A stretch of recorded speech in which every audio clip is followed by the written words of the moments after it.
ค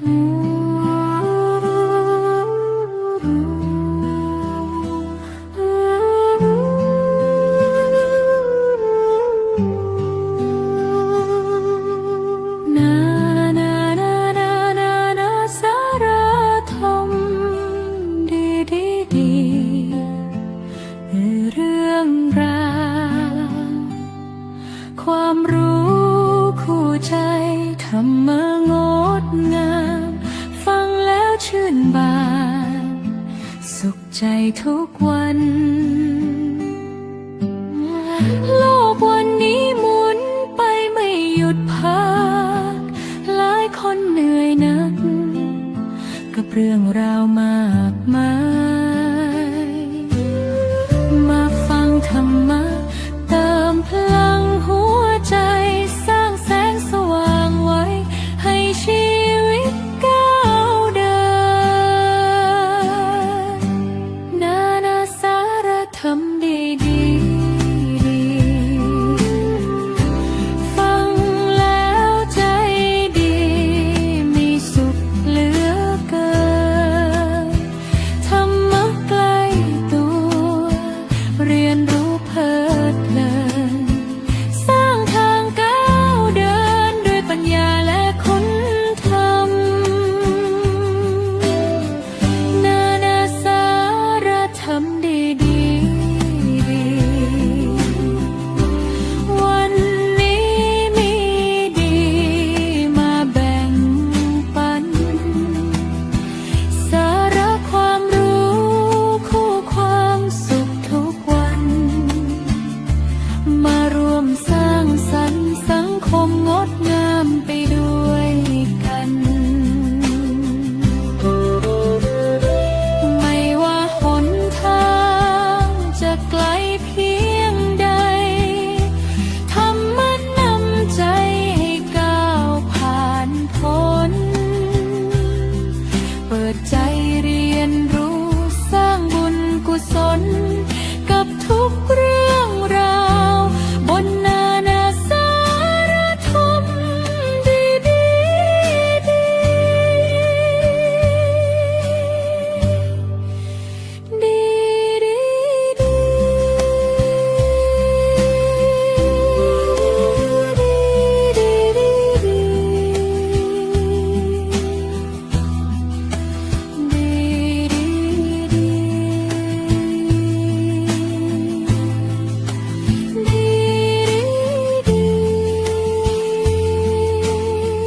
นานาสารธรรมดีๆ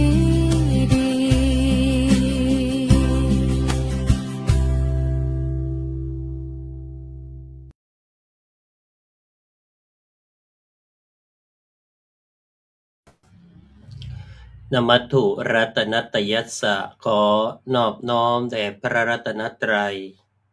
ขอน้อมถวายความเคารพครูบาอาจารย์ทุกรูปนะซึ่งมีท่านพระอาจารย์พระมหาฉลองสุจิตโตเป็นต้นเป็นประธานแล้วก็ขอเจริญพรท่านสาธุชนญาติโยมผู้รับชมรับฟังรายการนานาสารธรรมดีๆทุกท่านวันนี้เราก็พบกันใน EP ที่225นะวันอาทิตย์ที่16สิงหาคมพุทธศักราช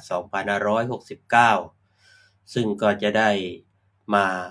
รับฟังเรื่องราวดีๆวันนี้ในประเด็นหัวข้อว่าอย่าหยุดฝันเพียงเพราะวันนี้ยังไปไม่ถึงซึ่งญาติโยมสาธุชนก็จะเห็นหน้าจอแล้วตอนนี้ว่ามีครูบาอาจารย์เข้ามารวมแล้ว7รูปด้วยกันนะหรือบางต้นก็จะได้ขออนุญาตได้แนะนำครูบาอาจารย์ที่จะมาร่วมพูดคุยในรายการวันนี้เบื้องต้นขอน้อมถวายเรียกว่าแนะนำท่านครูบาอาจารย์ซึ่งญาติโยมก็น่าจะรับชมรับฟังรู้จักท่านกันอยู่แล้วแต่เพื่อให้เป็นไปตามธรรมเนียมปฏิบัตินะซึ่งก็คือท่านอาจารย์พระมหาฉลองสุจิตโตจากวัดใหม่พิเรนกรุงเทพมหานครขอถวายความเคารพครับผมรูปที่2ตามหน้าจอเลยคุณโยมนะ ท่านพระมหาธารินกรวรปัญโยวัดคลองชันจังหวัดปทุมธานีนะครับผมถวายความเคารพครับรูปต่อมาท่านพระอาจารย์พระครูสมุสมพรยานวุฒโธวัดพระทองจังหวัดภูเก็ตนะครับถวายความเคารพครับเบื้องล่างท่านพระอาจารย์พระมหาภูมิธรรมภูมิปาโรรักษาการเจ้าวาดวัดโนนหนองขามจังหวัดนครราชสีมาถวายความเคารพครับผมเพิ่งผ่านวันครบรอบวันเกิดของท่านไปหยกๆโยมนะก็มีญาติโยมได้ไปแสดงมุทิตาจิตรวมทั้งครูบาอาจารย์พระสังฆาธิการนะครับไปอยู่ที่ไหนใครก็รักเพราะมีธรรมะดีๆนี่แหละถัดมาก็ท่านพระอาจารย์พระครูประหลัดนะครับผมปกรณ์พิสุทธิ์พุทธสโรนะจากวัดตานีสโมสรพระอารามหลวงจังหวัดปัตตานีถวายความเคารพครับตามมาด้วยพระอาจารย์พระเอกพันธ์เอกวันโนหลวงพี่โปนะครับจากวัดมหาการจังหวัดจังหวัดสงขลานะอำเภอระโนดจังหวัดสงขลาครับวัดที่เรียกว่าเป็นพื้นที่ต้นโหนดนะต้นโนดเยอะนะครับต้นโหนดเยอะนะมีลูกโหนดลูกอะไรลูกตาลนะภาษาภาคกลางก็เรียกว่าท่านก็ไม่ได้แพ้แถวเมืองเพชรนะครับนะน้ำหวานเพราะว่าน้ำตาลโตนดอยู่ที่ไหนก็หวานทั้งนั้นนะครับวันนี้ก็จะได้มาร่วมรับฟังครูบาอาจารย์แต่ละรูปซึ่งก็จะถวายเวลาแต่รูปตามความเหมาะสมนะครับรูปใดที่อาจจะติดศาสนกิจนะซึ่งก็ด้วยเมตตาที่ท่านมีต่อรายการนะมาร่วมถ่ายทอดเรื่องราวดีๆให้ญาติโยมสาธุชนได้ฟังแล้วท่านก็จะต้องไปปฏิบัติหน้าที่ต่อก็ต้องขออภัยญาติโยมทุกท่านด้วยว่าทำไมพระท่านอยู่มาครบกลับไม่ครบอันนี้ก็เป็นโอกาสและเวลาที่แต่ละรูปก็จะมีศาสนกิจต้องปฏิบัติช่วงนี้มีการสอนนักธรรมพระในช่วงเข้าพรรษาด้วยมีการมาปฏิบัติธรรมในวัดด้วยซึ่งญาติโยมสาธุชนหลายท่านเองก็คงจะได้ติดตามรับฟังครูบาอาจารย์กันไปเรื่อยๆนะครับซึ่งวันนี้เบื้องต้นก็จะถวายเวลาให้กับท่านพระอาจารย์พระมหาฉลองสุจิตโตนะครับได้เมตตาเปิดรายการอย่าหยุดฝันเพียงเพราะวันนี้ยังไปไม่ถึงครับกลับนิมนต์ครับผม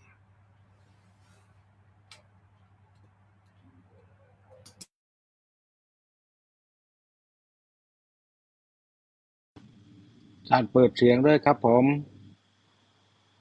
เริ่มใหม่ครับแล้วก็พระธรรมพระอริยสงสาวกตลอดถึงพระมหาเถระพระเถรานุเถระทั้งหลาย และขอเจริญพรญาติโยมทุกคนทุกท่านนะตอนนี้เช็คเสียงก่อนได้ยินชัดเจนไหมครับเสียงชัดเจนไหมครับชัดเจนครับผมโอเคสาธุครับวันนี้ประเด็นน่าสนใจนะรู้สึกว่าทันสมัยใครตั้งหัวข้อนะอย่าหยุดฝันนะเพียงเพราะวันนั้นยังอะไรมาไม่ถึงใช่ไหมก็ถือว่าเป็นอะไรที่ดีมากครับ จริงๆแล้วถ้าพูดตรงนี้ก็คือว่าถ้าเราเนี่ยการบวชนะครับเจตนารมณ์จริงๆแล้วการบวชก็คือว่าเราต้องการไปถึงฝั่งฝันโลกุตตรธรรมนะนั่นคือเป้าหมายสูงสุดคือทำพระนิพพานให้แจ้งนะที่เรากล่าวคำขอบวชจะรู้เรื่องก็ตามไม่รู้เรื่องก็ตามเนาะทีนี้ว่าคือพูดง่ายๆว่าถ้าคุณฝันแล้วอ่ะคุณต้องมีความพยายามเนาะแต่ว่าใช้หลักธรรมอิทธิบาทสี่อะไรประมาณนี้เพื่อไปให้ถึงนะครับไปถึงเป้าหมายที่เราต้องการนะแต่ว่าครับเราต้องเข้าใจก่อนว่าพระเจ้าเนี่ยวางความฝันไว้สำหรับพระหรือเส้นทางที่จะไปทั้งสามอย่าง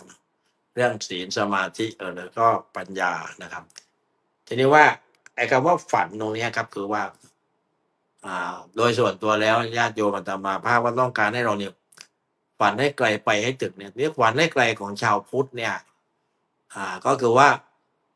ฝันเพื่อการทำที่สุดทุกข์ให้แจ้งเนาะอย่างเงี้ยมันถึงจะโอเคเป็นชาวพุทธโอเคก็เรียกว่าทันสมัยนะ แต่ว่าถ้าเราไปไม่ถึงตรงนั้นโอเคก็พยายามศึกษาเป้าหมายมองว่าเป้าหมายแค่เนี้ยเราจะไปยังไงไปให้ถึง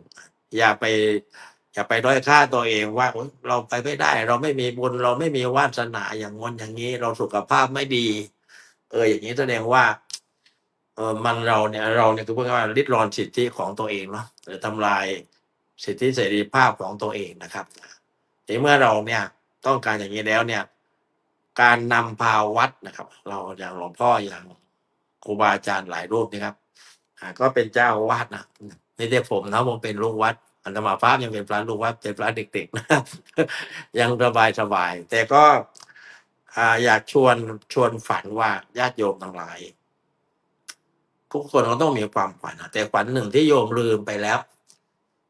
คือฝันว่าเรานั้นจะใช้ชีวิตโดยไม่ทุกข์นะในแต่ละวันในแต่ละวัน เราจะทำยังไงโดยที่เราไม่ทุกข์อย่างเงี้ยเขาเรียกว่านิพพานในแต่ละวันแต่ละวันเหมือนหลวงพ่อพุทธทาสท่านบอกว่า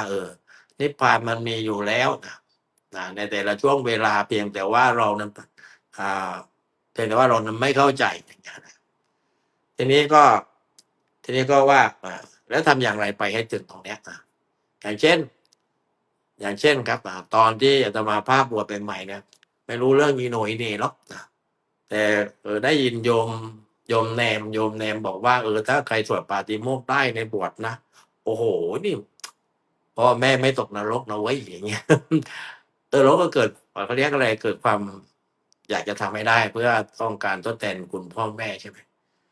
แล้วก็ทำตามที่โยมว่าก็ทำได้นะในความรู้สึกส่วนตัวของอาตมามองว่า การท่องพระปาฏิโมกข์เป็นเรื่องไม่ได้ยากอะไรนะไม่ยากอะไรเลยครับ เพียงแต่ว่าเราน่ะมีเข็มทิศชีวิตอย่างไรเนี่ยแล้วก็ผู้นำเสนอเข็มทิศชีวิตอย่างวันเนี้ยเขาบอกให้ข้อความว่าอย่าหยุดฝันนะฉะนั้นเราก็ต้องทุกคนลงฝันว่าอะไรครับหนึ่งถ้าพูดแบบภาษาชาวบ้านนะก็ฝันว่านะเราต้องมีบ้านมีอะไรอยู่ปัจจัยสี่พร้อมนะโน่นนี่พร้อมคือรวยเนี่ยแบบเนี้ย กับสองนั่นคือนักความทางกายภาพสองกับความทางจิตใจนะทางจิตวิญญาณนะเราก็ต้องบรรลุมรรคผลนิพพานให้ได้พูดง่ายว่าไม่ต้องไปทุกข์กับการมีนะแต่ก่อนเราทุกข์กับการไม่มีพอมีแล้วเนี่ย เราก็ทุกข์อีกเพราะฉะนั้นเราฝันได้ใหม่ว่าเมื่อมีแล้วไปทุกข์ทำไมอีกนะครับนะทุกอย่างเราถึงแล้วทุกอย่างมันเอื้อประโยชน์มันเอื้อมหน่วยเราหมดแล้วไม่ว่าบ้านทรัพย์สินสลิงการนั่นนี่โน่นมันให้เราหมดแล้วนะเพียงแต่ว่าเราจะไปต่อยังไงที่ไปต่อเนี่ยตรงนี้หมายความว่าไปต่อโดยที่ เราจะอยู่อย่างไรกับสิ่งที่เรามีนะที่มันสมบูรณ์ที่เราคิดตอนแรกมันไม่สมบูรณ์บ้านไม่มีรถไม่มีอะไรไม่มีหลักประกันชีวิตต่างๆไม่มีแต่ตอนนี้เรามีครบแล้วเนี่ย แต่เรายังเป็นทุกข์อยู่เพราะฉะนั้นเราหาคำตอบไม่เจอว่าฉันต้องทำให้ได้วันหนึ่งฉันต้องไม่ทุกข์อันนี้คำว่าทุกข์ก็ยังคือหมายความว่าอะไรหมายความว่า นั่นคือเรากำลังเดินเข้าไปใกล้เข้าไปใกล้หัวใจของพุทธศาสนา หรือว่าเดินเข้าไปใกล้เดินเข้าไปชิด เดินเข้าไปโอบกอดนะเจตนารมณ์ของพระสัมมาสัมพุทธเจ้าว่ามันเป็นแบบนี้แหละนะนี่เจตนารมณ์ขึ้นอยู่กับเราตีความอย่างตัวอาตมาตีความว่า พระพุทธเจ้ามีเจตนารมณ์อันแน่วแน่นะด้วยพระองค์เองว่าทุกอย่างสามารถทำได้ปฏิบัติได้ และเชื่อว่าทุกคนมีศักยภาพมากเพียงพอนะที่จะนำพาชีวิตของตัวเองเนี่ยนะเพื่ออะไรครับ เพื่อไปสู่การไถ่บาปหรือว่าเพื่อไปสู่โลกุตตรธรรมจนไปถึงเป้าหมายสูงสุดจริงๆก็หมายความว่าทำที่สุดทุกข์ให้แจ้งคือมีชีวิต แต่เราไม่ทุกข์อย่างเงี้ยมีชีวิตนะแต่เราไม่ทุกข์ทีหลักง่ายๆนิดเดียวถ้าเราพูดง่ายๆก็คือว่าคือ อย่าไปยึดมั่นถือมั่นอะไรมันมากมายนักเนี่ยพูดแบบนักเลงหน่อยเนาะแต่ถ้าพูดภาษาพอฟังได้หน่อยคือว่าจะไม่มันไม่มันไม่กระโดดเรามีชีวิตมีสติให้มากได้อย่างไรนะเช่นมีสติในทุกลมหายใจเข้าทุกลมหายใจออก แล้วไปปรับใช้ว่าเรามีสติณขณะเราทำอะไรก็แล้วแต่จะทำจะพูดอะไรก็แล้วแต่มีสติอยู่ตลอดเวลาอย่างนี้เป็นต้น เอาล่ะอย่างเช่นเรามาพูดคราวนี้อย่างนี้อย่างวันนี้นะมาพาพูดแล้วเนี่ยมันโน่นนั่นนี่คือมาบางทีมันเผลอสติไปขาดสติไป เราก็ต้องเรคคอร์ดเอาไว้วันนี้เรา เราขาดสตินะแต่เป้าหมายเราต้องมีสติ เพราะฉะนั้นเราต้องทำยังไงครับ ทบทวนแล้วกลับไปเพิ่มสติให้ได้ พอเพิ่มสติได้ต้องทำยังไงครับเพิ่มสติด้วยการอ่านหนังสือไหมด้วยการฟังเพลงไหมหรือว่าด้วยการอะไรทำเวิร์กช็อปอะไรบางอย่างไหมหรือว่าอะไรต่อไม่ก็แล้วแต่ครับแต่ว่าให้ลองพิสูจน์ดูว่าเราเราจะทำอย่างไรให้มีสตินะเช่นเราเล่นดนตรีไหมอย่างตอนโน้นอาตมาภาพในเรียนหนังสือนะครับถ้าต้องการมีสติกับการเรียนกับการอ่านหนังสือคือต้องฟังเพลงไปด้วยอย่างเงี้ย เพราะฉะนั้นอันนี้เหมือนกันกับพระเจ้าไม่ได้ห้ามว่าเราต้องทำอย่างนี้อย่างเดียวต้องมีสติไม่ใช่นะแต่ว่าเพียงแต่ว่าพระเจ้าว่าจะทรงบอกเราว่าบอกชาวพุทธว่าเนี่ยแบบเนี้ยดีนั่นคือหมายความว่าพระพุทธองค์ก็ตรัสเรื่องอานาปานสติภาวนาให้เรานี่พัฒนาสติพอพัฒนาสติได้ตรงนี้เมื่อไหร่ค่อยขยับเลเวลขึ้นเรื่อยๆเรื่อยๆอย่างเงี้ยอย่างกล่าวก่อนที่อาตมาภาพบอกว่านะเช่น เราตั้งจิตอธิษฐานเข้าพรรษาว่าตราบใดที่เราอยู่จำพรรษาอยู่ในห้องเนี้ยเราจะไม่โกรธใครเราจะไม่เกลียดใคร เราจะไม่กล่าววาจาหยาบแบบใดอย่างนี้เป็นต้นจนเราทำได้อย่างนั้นแล้วต่อไปเอาเราขยายมาหน่อยนะเราอยู่ในกุฏิเนี้ยเช่นเดียวกันไม่โกรธไม่เกลียดใครอย่างนี้เป็นต้นเอาเราทำได้แล้วต่อไปเราก็ขยับไปว่าเราอยู่ในวัดเนี้ยเราจะไม่โกรธไม่เกลียดใครอย่างนี้เป็นต้นค่อยขยายแอเรียไปเรื่อย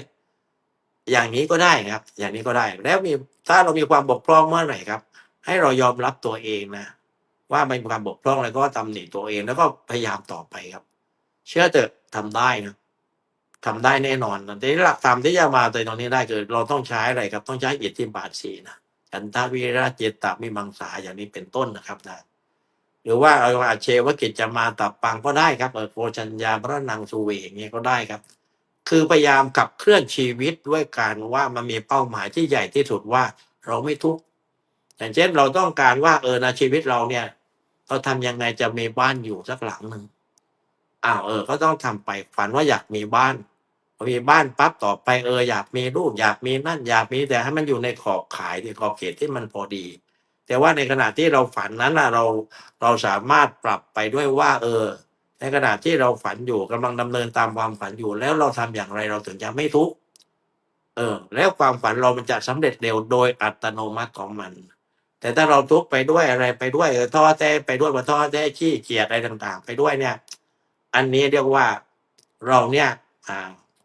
ถ้าพูดแบบละเอียดละออหน่อยนะเรานี่กำลังพูดอะไรว่าทำอะไรไม่ตรงกับเจตนารมณ์ที่เราเนี่ยเป็นอะไรเป็นพุทธศาสนิกชนเนาะหรือว่าเป็นอุบาสกหรือว่าเป็นอุบาสิกาหรือว่าเป็นภิกษุหรือเป็นภิกษุณีอะไรก็แล้วแต่ครับแต่นี่ก็ว่าไปถึงมันเนี่ยเราก็บางครั้งบางคราวเนี่ยญาติโยม ถ้าเราหย่อนยานเราเข้าข้างตัวเองมากเกินไปปรับประกันพลุมันก็ไปไม่ถึงหรอกไปไม่ถึงหรอกนะหรืออย่างหลวงพ่อพุทธทาสท่านก็บอกว่าอะไรนิพพานมันมีทุกวันน่ะ แต่ว่าเราหาเจอไหมมันมีอยู่แล้วถ้ามันไม่มีนิพพานเลยมันนี้เราบ้าตายหมดแล้วนี่หลวงพ่อพุทธทาสท่านว่าอย่างนี้นะอย่างเงี้ยเพราะนั้นครับ ชีวิตมันให้เรามาธรรมชาติเรามาไม่ใช่ให้เรามาทุกลมหายใจเข้าออก24ชั่วโมงมันก็มีช่องมันมีช่องมันมีอะไรจังหวะของมันที่ทำให้เราเนี่ยมันให้สุญญตากับเราอยู่แล้วมันว่างอยู่แล้วเพียงแต่ว่าเราไม่รู้ว่ามันจิตมันว่างนะบางครั้งบางคราวเรานั่งสบายใจเนี่ยแสดงว่าจิตเราว่างบางครั้งเรานั่งเราเพลิดเพลินกับนั่นนี่โน้นอะไรต่างๆนั่นจิตเราว่างนะที่หลวงพ่อพุทธทาสบอกว่าสุญญตาอย่างเงี้ย เพราะฉะนั้นญาติโยมทั้งหลาย เราฝันชาวพุทธต้องฝันว่าในฝันว่าเราต้องวันหนึ่งต้องทำสำเร็จได้ละสองอย่างหนึ่งทางด้านวัตถุอย่างที่กล่าวไปแล้วมีอะไรต่างๆมีบ้านมีรถยนต์มีคู่ครองมีลูกที่ดีต่างๆมีทรัพย์สินโอเคแต่เราก็ต้องรู้พอเรามีปั๊บเราต้องรู้จักพอเราต้องหาคำตอบว่าเรามีขนาดเนี้ยเราฝันว่ามีบ้านหลังทำไมเรายังทุกข์อยู่อีกทำไมเราอยากมีบ้านอีกหลังทำไมเราอยากมีรถอีกคันอะไรอย่างนี้เป็นต้นใช่ไหมเพราะฉะนั้นครับเราต้องเมื่อเราโอเคแล้วนะต้องเอาธรรมะเกิดสันโดษเนี่ยมาใช้ด้วย อันดับแรกที่เราต้องขับเคลื่อนก็คือว่าใช้ธรรมะที่ว่าดันความฝันเราไปถึงที่สุดคือว่าใช้อิทธิบาทสี่อิทธิบาทสี่เราใช้มันเต็มที่แล้วอะไรต่อไปครับเราต้องมาเสริมอิทธิบาทสี่ด้วยอะไรครับ ด้วยสติด้วยสมาธิแล้วก็ด้วยอะไรครับสติสัมปชัญญะจริงๆก็คือตัวปัญญานั่นแหละ ทีนี้ไอ้การมาเสริมตรงเนี้ยเราต้องใส่อะไรเข้าไปคือความเอาใจใส่ความขยันความอดทนอะไรใส่เข้าไปด้วย เพราะว่าในบางทีเราเนี่ยคือพูดง่ายเราต้องเข้าใจก่อนว่า ไม่มีไม่มีทุกอันใดนะที่เราเนี่ยไม่สามารถจะถึงที่สุดมันได้ พูดง่ายๆว่าทุกคนมีสิทธิ์ที่จะถึงนะที่สุดแห่งทุกข์ได้ มีสิทธิ์เลยครับอันเนี้ยเหมือนกันตราบใดที่เรายังมีความพยายามอยู่ตราบใดที่เรายอมรับความจริงอยู่ตราบใดที่เราเข้าใจธรรมชาติตราบใดที่เรายังพยายามเพิ่มสติหรือสติสัมปชัญญะอยู่ตราบนั้นน่ะ เราถึงฝั่งฝันแน่นอน แต่ถ้าตราบใดที่เราเนี่ยพูดง่ายว่าแกอย่างว่าอย่างงี้พยายามบิดเบือนพยายามด้อยค่าตัวเองเนี่ยอันนี้ไปไม่ถึงแน่นอนครับเพราะฉะนั้นครับพยายามมีแรงจูงใจอย่างส่วนตัวอาตมาภาพเนี่ยสร้างแรงจูงใจด้วยอะไรครับต้องมีแรงจูงใจเอาไปทีละขั้นทีละขั้นทีละขั้นเอาเริ่มจากบวชใหม่ๆเนี่ยจะว่าขี้โม้ขี้คุยก็ได้เนาะ เริ่มจากบวชใหม่ๆฟังว่าก็ว่าสวดปาฏิโมกข์ไปได้เนี่ยนะเราก็ต้องหนังสือเลยต้องพระปาฏิโมกข์โดยเราต่อหนังสือกับหลวงตาเนี่ยเนี่ยแค่ไม่เท่าไหร่เราก็สวดได้แล้วถ้าจำไม่ผิดเนี่ยคือเรียนบาลีเรียนนักธรรมด้วยท่องปาฏิโมกข์ด้วย ใช้เวลาไม่กี่เดือนอ่ะที่จริงถ้าต้องจริงๆอาตมาคิดว่าโดยส่วนตัวนะโยม ใช้เวลาไม่น่าเกิน10 วันนะมันไม่ได้ยากอย่างที่คิดอ่ะเออ อย่างนี้นะอย่างเนี้ยปลูกศรัทธาอย่างไงอย่างนี้อย่างโดยส่วนตัวมาเนี่ยโยมแนมเนี่ยครับแกก็บอกว่าทำอย่างนี้นะลูกต้นน่ะละโนดเนี่ยก็บอกว่าลูกต้นนะพระบวชใหม่เรียกว่าลูกต้นนะก็ไม่เท่าไหร่ก็ท่องได้ปรากฏกับว่าหลวงพ่ออาจารย์เนี่ยพระครูพิสิทธิ์ธรรมคุณท่านสร้างแรงจูงใจให้กับเราคอยเอาใจใส่นะนั่นนี่กลับมาจากเรียนนักธรรมเรียนบาลีปั๊บชงนมชงอะไรไว้ให้เราฉันนะเป็นพระอุปชฌาย์เป็นเจ้าอาวาสอย่างเงี้ยเราก็สวดได้อย่างนี้เป็นต้นเอาเรียนบาลีอีกก็เรากล่าวว่าเราเรียนไม่ให้ตกอ่ะทำยังไงไม่ให้ตกถ้าตกรู้สึกขืนอะไรเนี่ยอย่างนี้เป็นต้นยกตัวอย่างโยมก็สามารถทำได้เอายกไปอย่างตัวอย่างต่ำๆหน่อยนะอันเนี้ยโยมฝันว่าอยากมีภรรยาที่ดีนะโยมฝันว่าอยากมีสามีที่ดีใช่ไหมเราจะเคียงข้างกันนะแต่มาเคียงข้างกันด้วยอะไรหนึ่งเราไม่นอกใจเราทำอย่างไรว่าฝันว่าวางวาดฝันว่าฉันไม่นอกใจสามีฉันไม่นอกใจภรรยาอย่างนี้เป็นต้นทำอย่างไรเอาตรงนั้นมาใช้กับเคลื่อนมาใช้กับเคลื่อนในการพัฒนาจิตของเราคือว่าตามที่สุดทุกข์ให้แจ้งได้ เมื่อเราทำให้กับคนอื่นพึงพอใจได้เนี่ยอยู่กันได้มีความสุขและทำไมเราไม่ทำตัวเราให้พึงพอใจการทำที่สุดทุกข์ให้แจ้งได้ ทุกอย่างครับ เราพยายามแอปพูดดีๆนะครับในเรื่องของการปฏิบัติมันก็ไม่ได้ยากอะไร ไม่ได้ยากอะไรแล้วก็คือว่าเมื่อเราตั้งเข็มทิศว่าไปอย่างนี้แล้วองค์ประกอบใดๆที่เราจะทำให้เราเนี่ยไปถึงสิ่งที่เราเนี่ยการทำที่สุดทุกข์ให้แจ้งได้ ก็อิทธิบาท4ธรรมะเอามาใช้ได้อะไรอีกครับเยอะแยะไปหมดสันโดษต่างๆ เราใช้ให้เหมาะสมกับจังหวะเวลา แต่เมื่อมันเหมาะสมแล้วต่อไปครับ เกิดอุปสรรคใดๆก็แล้วแต่เราไม่ย่อท้อครับ อย่าย่อท้ออย่ายอมแพ้เป็นอันขาด ทีนี้พอเราไม่ยอมแพ้เมื่อเราก็ไปได้อย่างอาจารย์มหาหมีภูนี่ไม่เคยได้ยินว่าจะไปเป็นเจ้าอาวาสนะไปเป็นเจ้าอาวาสเฉยเลย นี่เก่งกว่าอาตมาภาพเยอะนะมาบวชมานานยังไม่ได้เป็นเจ้าอาวาสนะครับหลวงพ่อไอ้นี่อาจารย์มหาหมีภูเป็นเจ้าอาวาสแล้ว เห็นไหมอย่างเงี้ยเก่งนะถือว่าเก่งมากนะนี่ท่านก็ถึงฝั่งฝันแล้ว แต่ท่านไม่มีความพยายามท่านก็ไม่ได้เป็นหรอกเจ้าอาวาสต่อไปท่านก็ทำไงต้องพยายามต่อไปเป็นเจ้าอาวาสที่ดีเดี๋ยวว่าฝันต่อไปว่าต่อไปเมื่อฉันเป็นเจ้าอาวาสฉันต้องเป็นเจ้าอาวาสที่นะได้เข้าถึงได้ชิมรางในโลกุตตรธรรมของพระสัมมาสัมพุทธเจ้า เป็นแบบอย่างที่ดี คือแล้วแต่เราวางมาแผนชีวิตไว้อย่างไรแล้วทำให้ไปถึงเป้าหมายนั้นๆอย่างส่วนตัวอาม่าก็วางแผนไว้ว่า อายุเท่านี้ปีเนี้ยไปอีกสัก2-3 ปีมาก็ให้เวลาตัวเองแล้ววัยคือว่าได้ปฏิบัติธรรมได้ปฏิบัติธรรมสมาธิมากขึ้น อย่างนี้เป็นต้นนะครับนะเพราะฉะนั้นญาติโยมทั้งหลายพูดประเด็นนี้ฟังก็พูดมานานเนาะ10 กว่านาทีละสรุปให้ญาติโยมฟังก็คือว่า เราต้องเข้าใจว่าชาวพุทธเนี่ยเป้าหมายสูงสุดที่พระเจ้าตรัสสอนเราคือว่าให้เราเนี่ยมีชีวิตโดยที่เราเนี่ยไม่ทุกข์เราจะมีชีวิตอย่างไร ก็ขึ้นอยู่กับว่าเราบริหารอายตนะอย่างไรอายตนะของเราตาหูจมูกลิ้นกายใจอย่างไร เพื่อมันมีปัจจัยแล้วนี่ครับ มันไม่ไปกดดันจิตของเราเนี่ยคือให้คล้อยตามปัจจัยคำว่าคล้อยตามปัจจัยหมายความว่าถ้าเจอผู้หญิงสวยๆอย่างนี้เราก็ถ้าคล้อยตามมันสวยตรงนั้นมันสวยตรงนี้มันก็เป็นอะไรครับ เป็นพื้นฐานเนี่ยให้เราเนี่ยไปยึดติดไปติดในเรื่องของราคะและอุปาทานนั้นแสดงว่าอะไรครับ เรากำลังเพิ่มอวิชชาเข้าไป อย่างนี้เป็นต้น เพราะฉะนั้นท่านทั้งหลายครับ เมื่อเรารู้เราเข้าใจพระพุทธเจ้าเนี่ยวางให้เราอย่างไรเนี่ยเป็นนักล่าฝันสร้างความฝันแล้วก็ล่าฝันแล้วก็พยายามกระจายเนี่ยวิธีการที่จะทำให้เราเนี่ยไปถึงความฝันที่เราต้องการได้คืออย่าท้อแท้อย่าขี้เกียจเอาอย่างดูรูปศิษย์นะอย่างพระนนนีเลขาถนพระพุทธเจ้าเนี่ยยังไม่ได้บรรลุธรรมในขณะที่พระพุทธเจ้ายังทรงประชนม์เพราะว่าทำงานถวายงานพระพุทธเจ้าใช่ไหมเพราะอย่างนั้นนะโอเคปฏิบัติธรรมหรือว่าเดินเดินจงกรมจนเท้าแตกเลือดไหลอย่างเนี้ยเห็นไหมเขาท่านก็ไปบรรลุมรรคผลนิพพานได้ แล้วเราก็เหมือนกันจากเรามานี่ไม่มีอะไรไม่มีอะไรเกิดมาก็มามีอะไรมีแต่อะไรหนึ่งสมองสองมือมาตัวร่อนจ้อนไม่มีอะไรเลยเรามาสามารถสร้างบ้านสร้างอะไรสร้างโน่นสร้างนี่อะไรได้ทำได้สำเร็จทุกอย่างทำไมเราทำได้ แต่ก็ว่าเราเติมไปอีกสักนิดหนึ่งว่าแล้วฉันจะอยู่กับสิ่งที่ฉันมีที่ฉันอยากได้เนี่ยสิ่งที่ฉันรักที่เราทำขึ้นมาเนี่ย ฉันอยู่อย่างไรฉันถึงไม่ทุกข์พอเราไม่ทุกข์เมื่อไหร่ปั๊บเนี่ยพอเราแพลนอย่างนี้เมื่อไหร่นะก็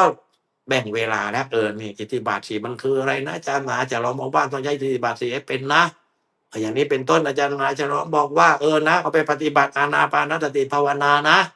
เอาไปใช้ไปทำจริงๆจังๆแล้วก็ให้คำปฏิญญาเลยเพื่อให้มันทำให้บรรลุเป้าหมายต่อไปนี้เราให้คำปฏิญญาว่าจะนั่งสมาธิตามที่พระอาจารย์สอนทุกวันแค่เนี้ยโยมก็ไปถึงฌานได้สบายๆแล้วเมื่อไปถึงฌานได้กับการไปถึงอะไรนะโสดาปัตติมรรคโสดาถ้ามันจะไปไม่ได้มันไม่ยากอะไรเลยนะเพราะเราเนี่ยไอ้ที่เราไปอะไรต่างพัฒนาชีวิตมาตอนนั้นพร้อมเพื่ออะไรครับ เพื่อเราไม่ต้องกลับมาเวียนว่ายตายเกิดอีก แต่เราขาดอะไรครับ เราขาดการอะไรความเพียรติดต่อการปฏิบัติติดต่อเรียกสันตติแห่งการปฏิบัตินะครับเนี่ยอย่างนั้นเนี่ยเพราะฉะนั้นญาติโยมทั้งหลายนะถ้าตราบใดเนี่ยเราเข้าใจว่าพระเจ้าเนี่ยเป็นผู้เนี่ยวางหรือสอนเราถ้าคุณฝันตามพระพุทธเจ้าเนี่ย คุณไม่ทุกข์แน่นอน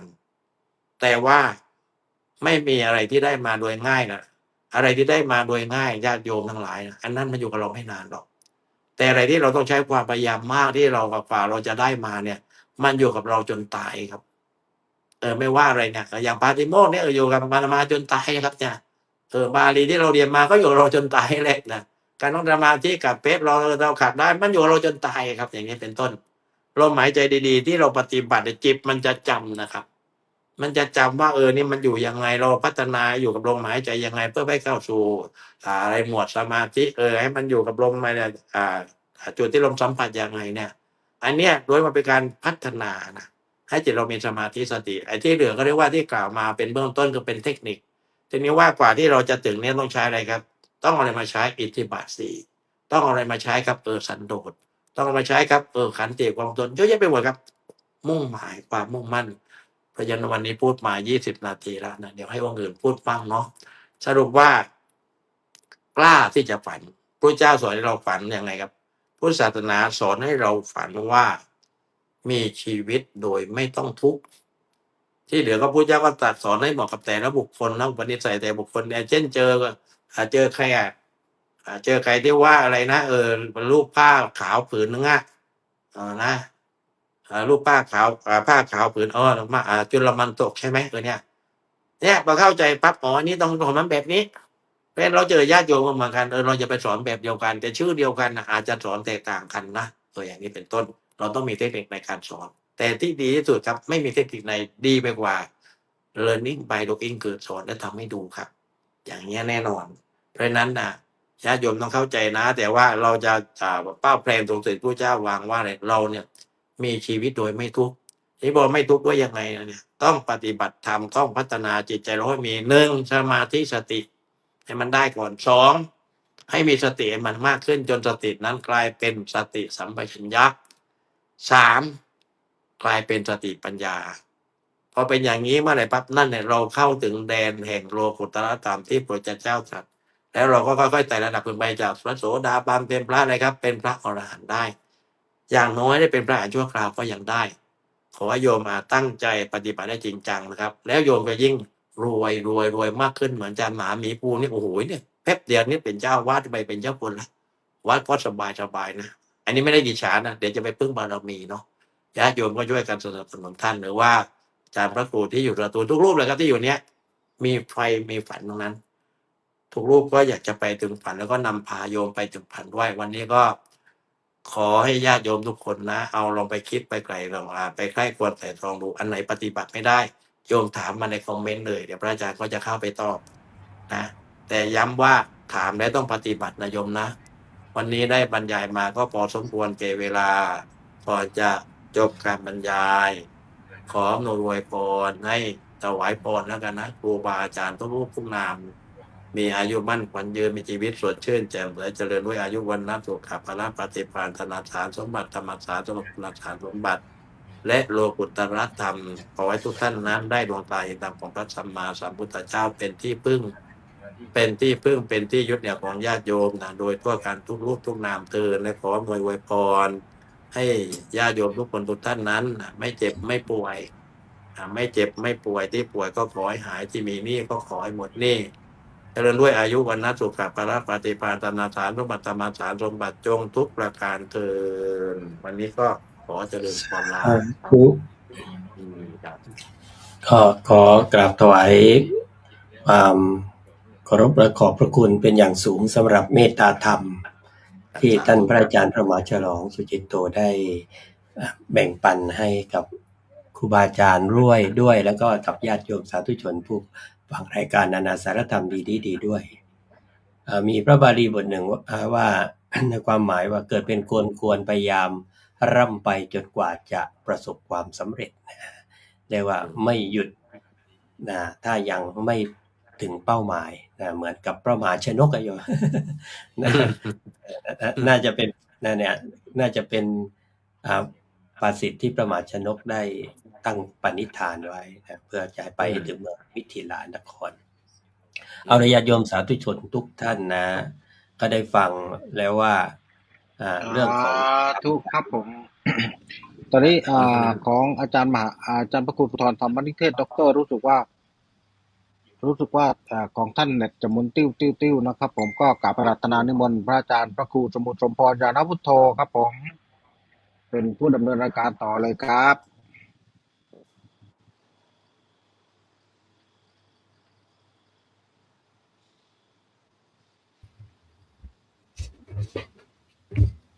นมัตถุรัตนตยัสสะขอนอบน้อมแด่พระรัตนกรัยอันเป็นที่เคารพสูงสุดของ รู้ เรา สึกว่า ทั้งหลาย ท่านจะมีปัญหานะโยมนะเพราะฉะนั้นวันนี้อาตมาก็จะทำหน้าที่เป็นผู้ดำเนินรายการเลย ก็กราบขอบพระคุณพระอาจารย์มหาฉลองเป็นอย่างสูงเลยครับผมที่ได้มาให้ความรู้ให้กับญาติโยมในเรื่องของการตั้งจิตอธิษฐานในเรื่องของเป้าหมายในชีวิตของตัวเราเอง เพราะฉะนั้นทุกคนย่อมมีเป้าหมาย ทุกคนย่อมปักหลักธงใจไว้ว่าเป้าหมายของฉันคืออะไรและเราจะเดินไปได้ถึงแค่ไหนนี่คือสิ่งที่สำคัญที่สุดเพราะฉะนั้นอาจารย์มหาฉลองท่านได้ยกเรื่องของพระโสนกลวิสาในเรื่องของการเดินจนเท้าแตกนี่เพราะฉะนั้นแล้วมาเจอองค์สมเด็จพระสัมมาสัมพุทธเจ้าใช้ธรรมะเป็นสื่อกลางนะโยมนะเพราะฉะนั้นที่สำคัญที่สุดเลยในวันนี้อาจารย์มหาฉลองท่านบอกว่าขอให้ทุกท่านตั้งเป้าหมายและเดินไปถึงเป้าหมายนั้นให้ชัดเจนด้วยใจที่ถ้าพูดภาษาแล้วก็ด้วยใจที่ทรนงในการกล้าเดินต่อไปข้างหน้าเพราะฉะนั้นวันนี้ก็กราบขอบพระคุณอาจารย์มหาฉลองสุจิโตเป็นอย่างยิ่งครับผมที่เมตตามาให้ธรรมะกับพระสงฆ์ของพระเจ้าแล้วก็ญาติโยมญาติธรรมทั่วทุกมุมโลกเลยวันนี้กราบขอบพระคุณครับผมถ้าหากว่าอาจารย์มีภารกิจก็กราบอาราธนานิมนต์พักผ่อนธาตุกันครับสาธุก็ขอถือโอกาสลาเลยเนาะ ถือโอกาสลาเลยครับพรุ่งนี้ผมต้อง ลำ ไป ดับ พบ ต่อไปก็กราบอาราธนานิมนต์ ครับ พระอาจารย์มหาธารินกร วรปัญโยจากครองจันทร์ครับผม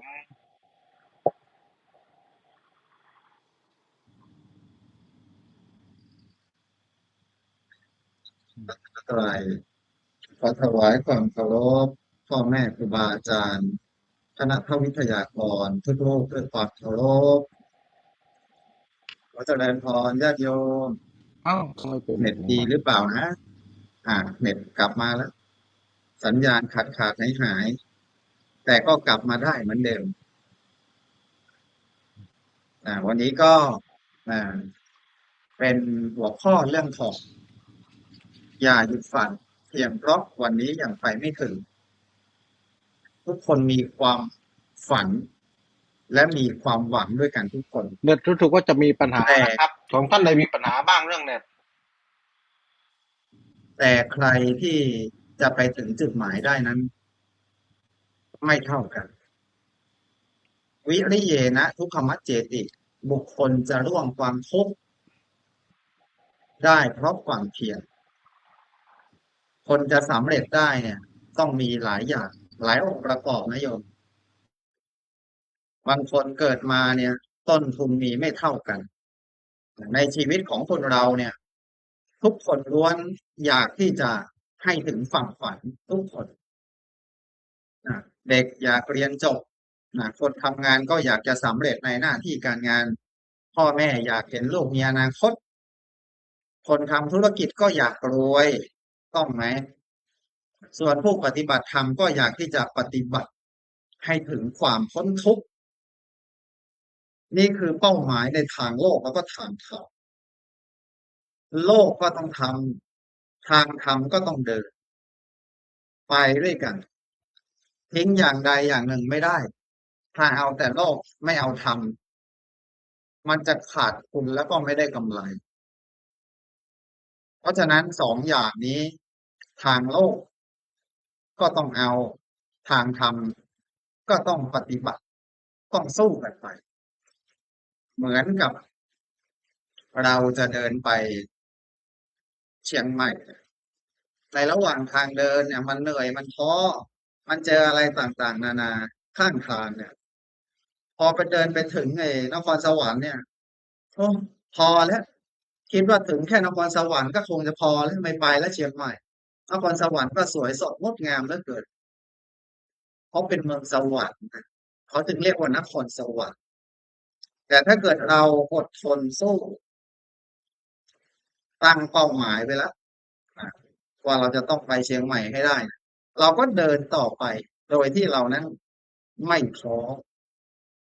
แต่ทุกการเดินทางทุกคนจะต้องพบกับปัญหาอุปสรรคก็จะต้องเหน็ดเหนื่อยจากการทำงานตรากตรำในการเดินทางด้วยกันทุกคน แต่นั้นมีเฉพาะกับคนที่ไม่ท้อไม่ถือลูกท้อไว้โยนมันทิ้งไปลูกท้อเนี่ยไม่ต้องมาถือนะมันจะได้ไม่ท้อเหมือนกับคนที่ประสบความสำเร็จอย่างกับพระมหาชนกเนี่ยท่านพระองค์ว่ายน้ำอยู่ในทะเลเนี่ยท่านไม่เห็นฝั่งมาไม่เห็นฝั่งเลยแต่ท่านก็ยังว่ายต่อไปท่านก็ทำหน้าที่ตราบใดที่ลมหายใจแล้วก็กำลังของเรายังไม่หมดเราก็จะว่ายจนกว่าเราจะหมดลมแล้วก็หมดพละกำลังนี่คือความไม่ย่อท้อเรียกว่ามีเป้าหมายทุกคนถ้ามีเป้าหมายสำเร็จเหมือนกับพระมหาชนกก็ทำให้ท่านนั้นถึงฝั่งฝันจนได้ถ้าเป็นทางโลกในยุคสมัยนี้ก็เป็นเจ้าของธุรกิจเฒ่าแก่น้อยสาหร่ายที่อยู่ในเซเว่นนั่นก็เป็นเศรษฐี100 ล้านสู้ชีวิตมาด้วยเริ่มจากศูนย์แต่ก็ประสบความสำเร็จได้เพราะความเพียรพยายามต้องมีความเพียรมีความพยายามจึงจะบรรลุเป้าหมายได้แต่สิ่งที่สำคัญมันไม่ใช่มีเพียงเท่านั้นแม้คนเรานั้นจะมีเป้าหมายมีสิ่งที่หวังสิ่งที่ฝันด้วยกันทุกคนแต่ปัจจัยหลายๆอย่างไม่ว่าจะเป็นตัวเราก็ดีคนรอบข้างก็ดีรวมถึงพ่อแม่เพื่อนฝูงเนี่ยสำคัญที่สุดเลยคนที่จะเป็นแบ็คเป็นคนที่อยู่เบื้องหลังให้เรา มีความสำคัญพ่อแม่เนี่ยถือว่าเป็นอันดับหนึ่งในการปลูกฝังความรู้พลังบวกสิ่งแวดล้อมให้กับลูกๆถ้าลูกๆหรือว่าตัวของเราเนี่ยอยู่ในสิ่งแวดล้อมที่มันไม่โอเคไม่ดีเนี่ยถ้ามีเพื่อนฝูงที่ชักนำไปในทางที่ไม่ดี หรือว่าคบกับคนที่ไม่ดีเนี่ยก็จะได้พลังลบ เมื่อมีพลังลบแล้วเนี่ย ความคิดลบๆกำลังใจมันก็หดถอยลงไปนะก็ไม่อยากที่จะสร้างความฝันบางทีก็ปล่อยตัวปล่อยใจ ปล่อยกายตัวเอง ไปตามยถากรรมก็มี เพราะว่าการคบเพื่อนฝูงการคบกัลยาณมิตรเนี่ย เป็นปัจจัยที่มีความสำคัญในสังคมปัจจุบันต้องเลือกคบคนการจะประสบความสำเร็จได้ต้องเลือกคบคนที่มีพลังบวกคนที่เขาประสบความสำเร็จคนที่เขาประสบความสำเร็จเนี่ยเขาจะต้องมีอะไรบ้างเขาสู้มากี่ครั้งล้มมากี่ครั้งเราเห็นเขาประสบความสำเร็จแต่เราก็ไม่รู้ว่าเขาต้องผ่านอะไรมาบ้างถูกต้องไหมคนที่ประสบความสำเร็จเนี่ยเราเห็นเขาสำเร็จแล้วเนี่ยแต่กว่าจะถึงวันเนี้ยเขาบอกว่าเลือดตาแทบกระเด็นเหมือนกันเหนื่อยท้อหมดตัวก็มีแต่ก็ล้มแล้วเนี่ยเมื่อล้มไปแล้วเขาก็ลุกขึ้นมาใหม่ไม่ย่อท้อในที่สุดก็ฟันฝ่าอุปสรรคไปจนสำเร็จในกิจการงานนั้นๆเพราะฉะนั้นครอบครัวหรือว่าเพื่อนฝูงหรือว่าใครที่มีไอดอลที่ชอบอยู่แล้วเนี่ยเราก็เอาเขาเป็นตัวอย่างกว่าเขาจะประสบความสำเร็จอย่างเช่นทุกวันเนี้ยเขาจะต้องเจออะไรมาบ้างพบเจออะไรบ้างที่สำคัญหลักธรรมในการไปสู่ฝั่งฝันก็จะต้องมีอิทธิบาทสี่มีอะไรฉันทะวิริยะจิตตวิมังสาก็คือความพอใจก่อนถ้าเราไม่มีความพอใจในงานนั้นๆเนี่ยเหมือนเราก็จะไม่เขาเรียกว่า ถ้าเราไม่มีความพอใจในสิ่งที่เรากระทำมันก็ทำไม่ได้ทำแล้วมันก็ขัดใจของเรามันก็ทำให้เรานั้นประสบความสำเร็จช้าหรือว่าไม่ประสบความสำเร็จเลยเพราะมันไม่ถูกกับจริตของเราแต่ถ้าเกิดว่าเรามีความพอใจในการงานที่เราทำในสิ่งที่เราเรียนสิ่งที่เรารักสิ่งที่เราตั้งใจเนี่ยมันก็เกิดเป็นวิริยะฉันทะวิริยะจิตตวิมังสาขึ้นมาเกิดเป็นกระบวนการอิทธิบาทสี่ขึ้นมามันก็จะเป็นเหมือนกับแรงขับเคลื่อนเป็นเหมือนกับวงล้อเป็นพลังขับเคลื่อนชีวิตของเราไปสู่เส้นชัยข้างหน้า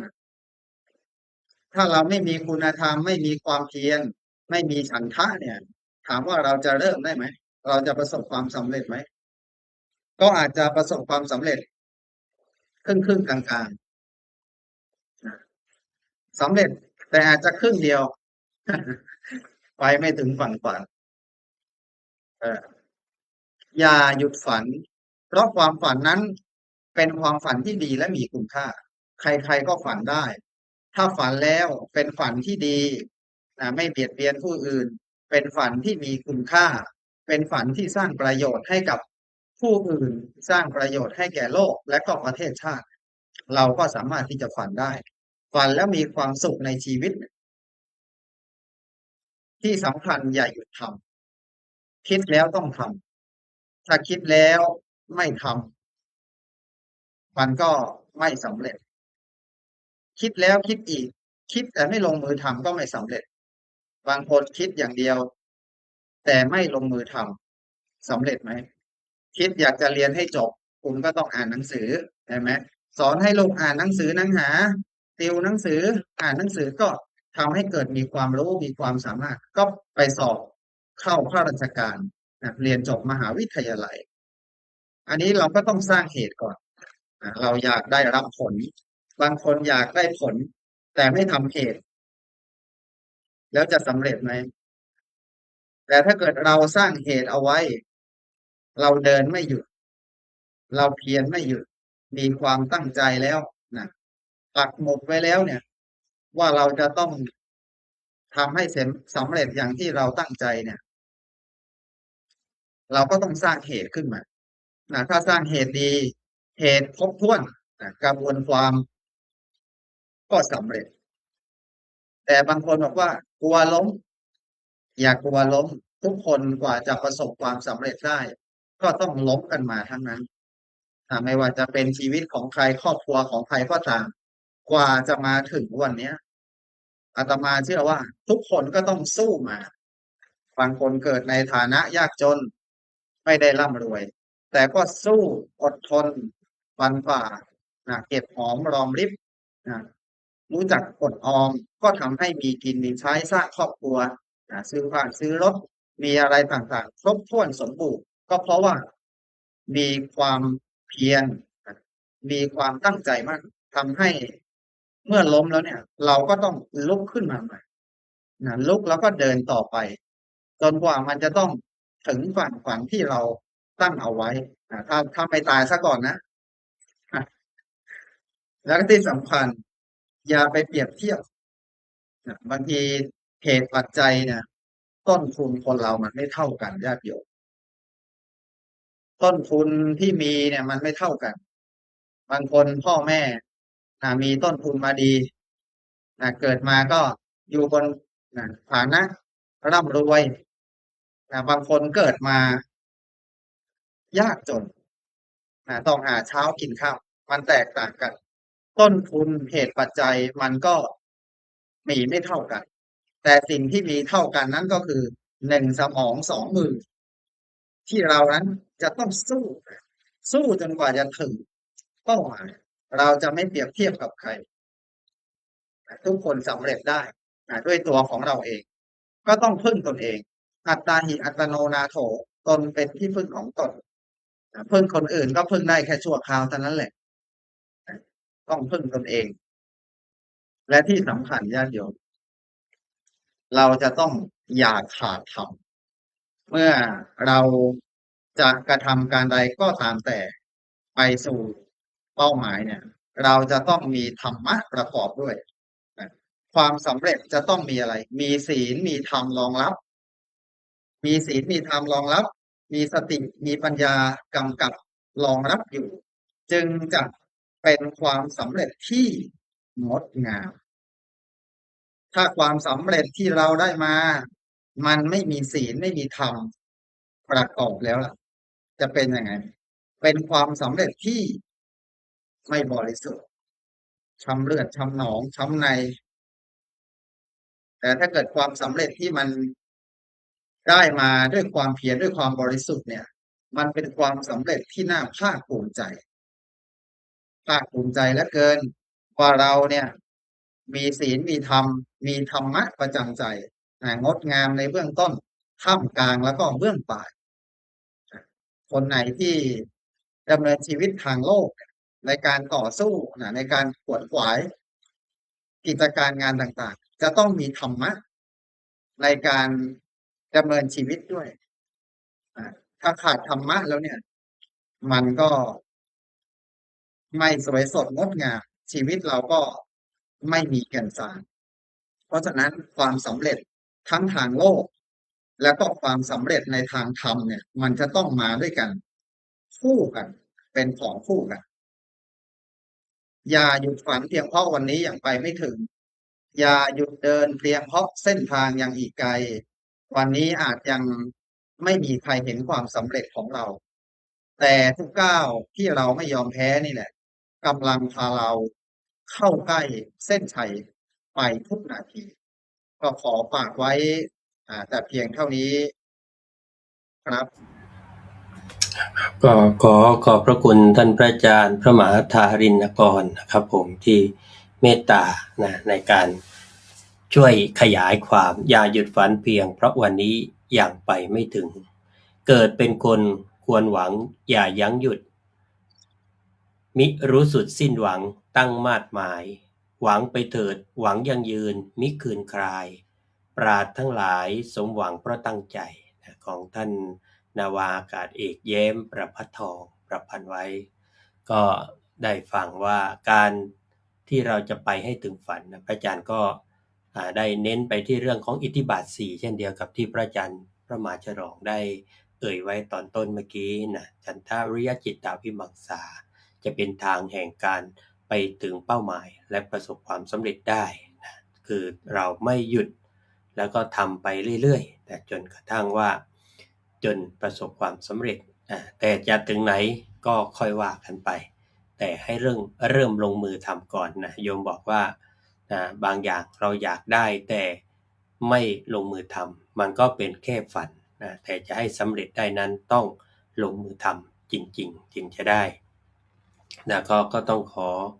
อบพระคุณพระอาจารย์พระมหาธารินกรอีกครั้งหนึ่งนะครับผมรูปต่อไปก็จะไปที่ภูเก็ตหน่อยนะครับเพราะว่ามีอย่างน้อยก็1ฝันที่กำลังจะไปสู่เป้าหมายแล้วนะฝันของน้องเนเน่นะครับผมนะตอนเย็นเห็น Facebook ของพระอาจารย์จากอเมริกาบอกช่วยกันเชียร์หน่อย พระก็ยังเชียร์เลยโยมนะเพราะว่าถึงจะอยู่ไกลถึงอเมริกาแต่อาตมาถ้ายังไม่กลับมาก็จะได้อีก1คะแนนด้วย นะถ้าอยู่ที่นู่นอเมริกานะเพราะว่าใช้ซิมอเมริกาด้วยอาจารย์นั้นก็ขอนิมนต์ท่านพระอาจารย์พระครูสมพรญาณวุฒโธนะครับจากวัดพระทองจังหวัดภูเก็ตนะว่าตอนนี้พระอาจารย์ฝันอะไรอยู่บ้าง แล้วก็จะไปให้ถึงฝันอย่างไรนะครับหรือว่าจะมีแนวทางอะไรที่จะเป็นไปเพื่อให้ถึงฝันขอนิมนต์ครับผม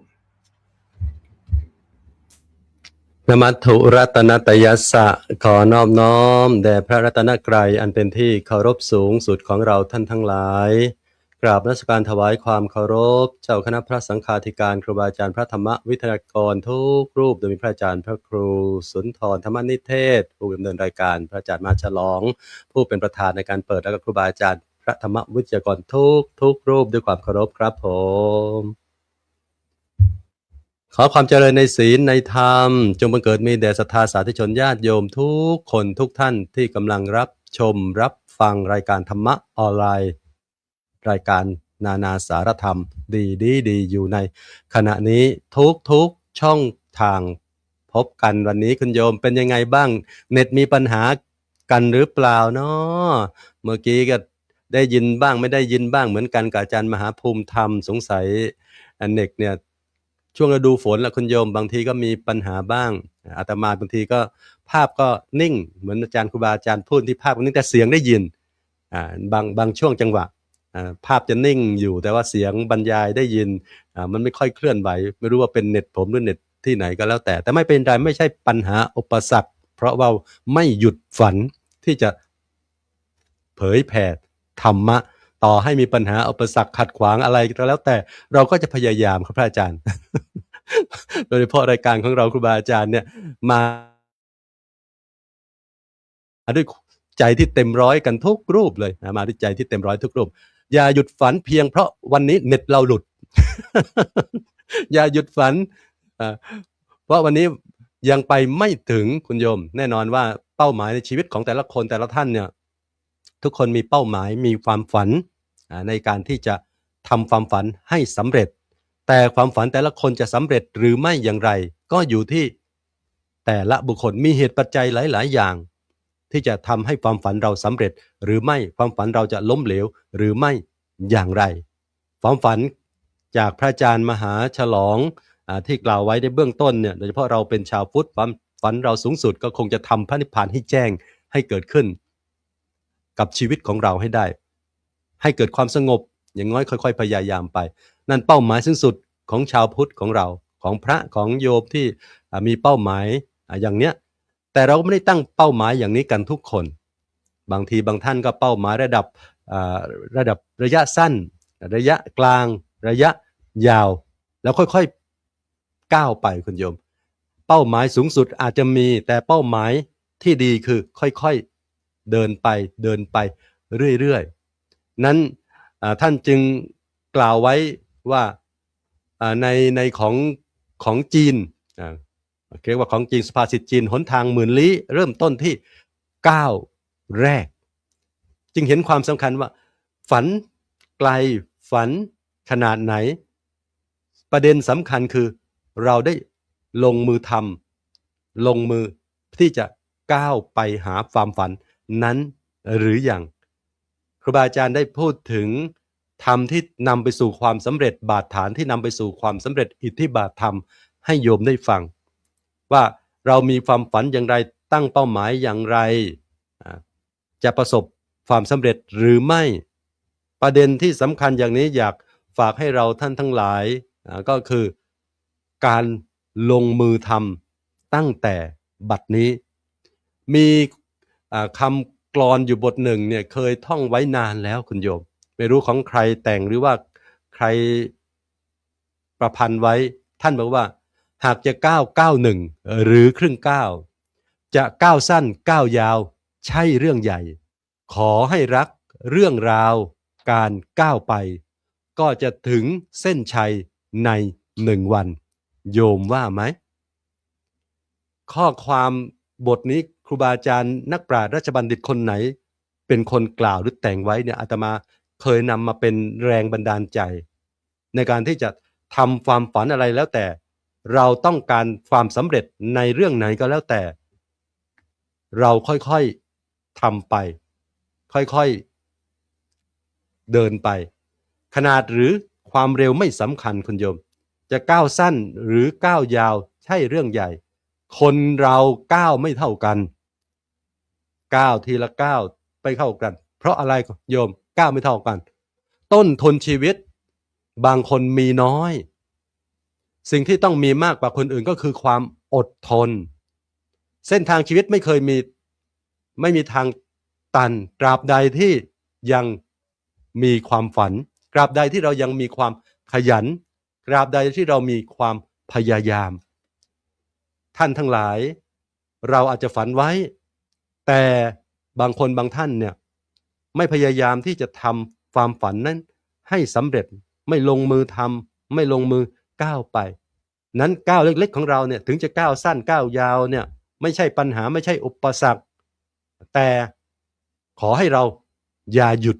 ก้าวหรือถ้าเหนื่อยก็อาจจะหยุดพักบ้างแต่อย่าท้ออย่าถอยพร้อมที่จะเดินต่อไปเจอความเหน็ดเหนื่อยในการที่จะทำความฝันให้สำเร็จให้เกิดขึ้นขอให้รักเรื่องราวการก้าวไปมีความสุขคุณโยมกับการก้าวเดินต่อไปของชีวิตของเราในความฝันที่เราจะทำให้สำเร็จที่เกิดขึ้นกับชีวิตของเรา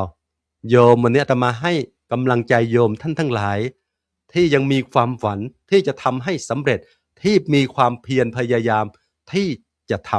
ำถามว่าองค์สมเด็จพระสัมมาสัมพุทธเจ้าของเราเนี่ยกว่าที่ท่านจะตรัสรู้อนุตตรสัมมาสัมโพธิญาณ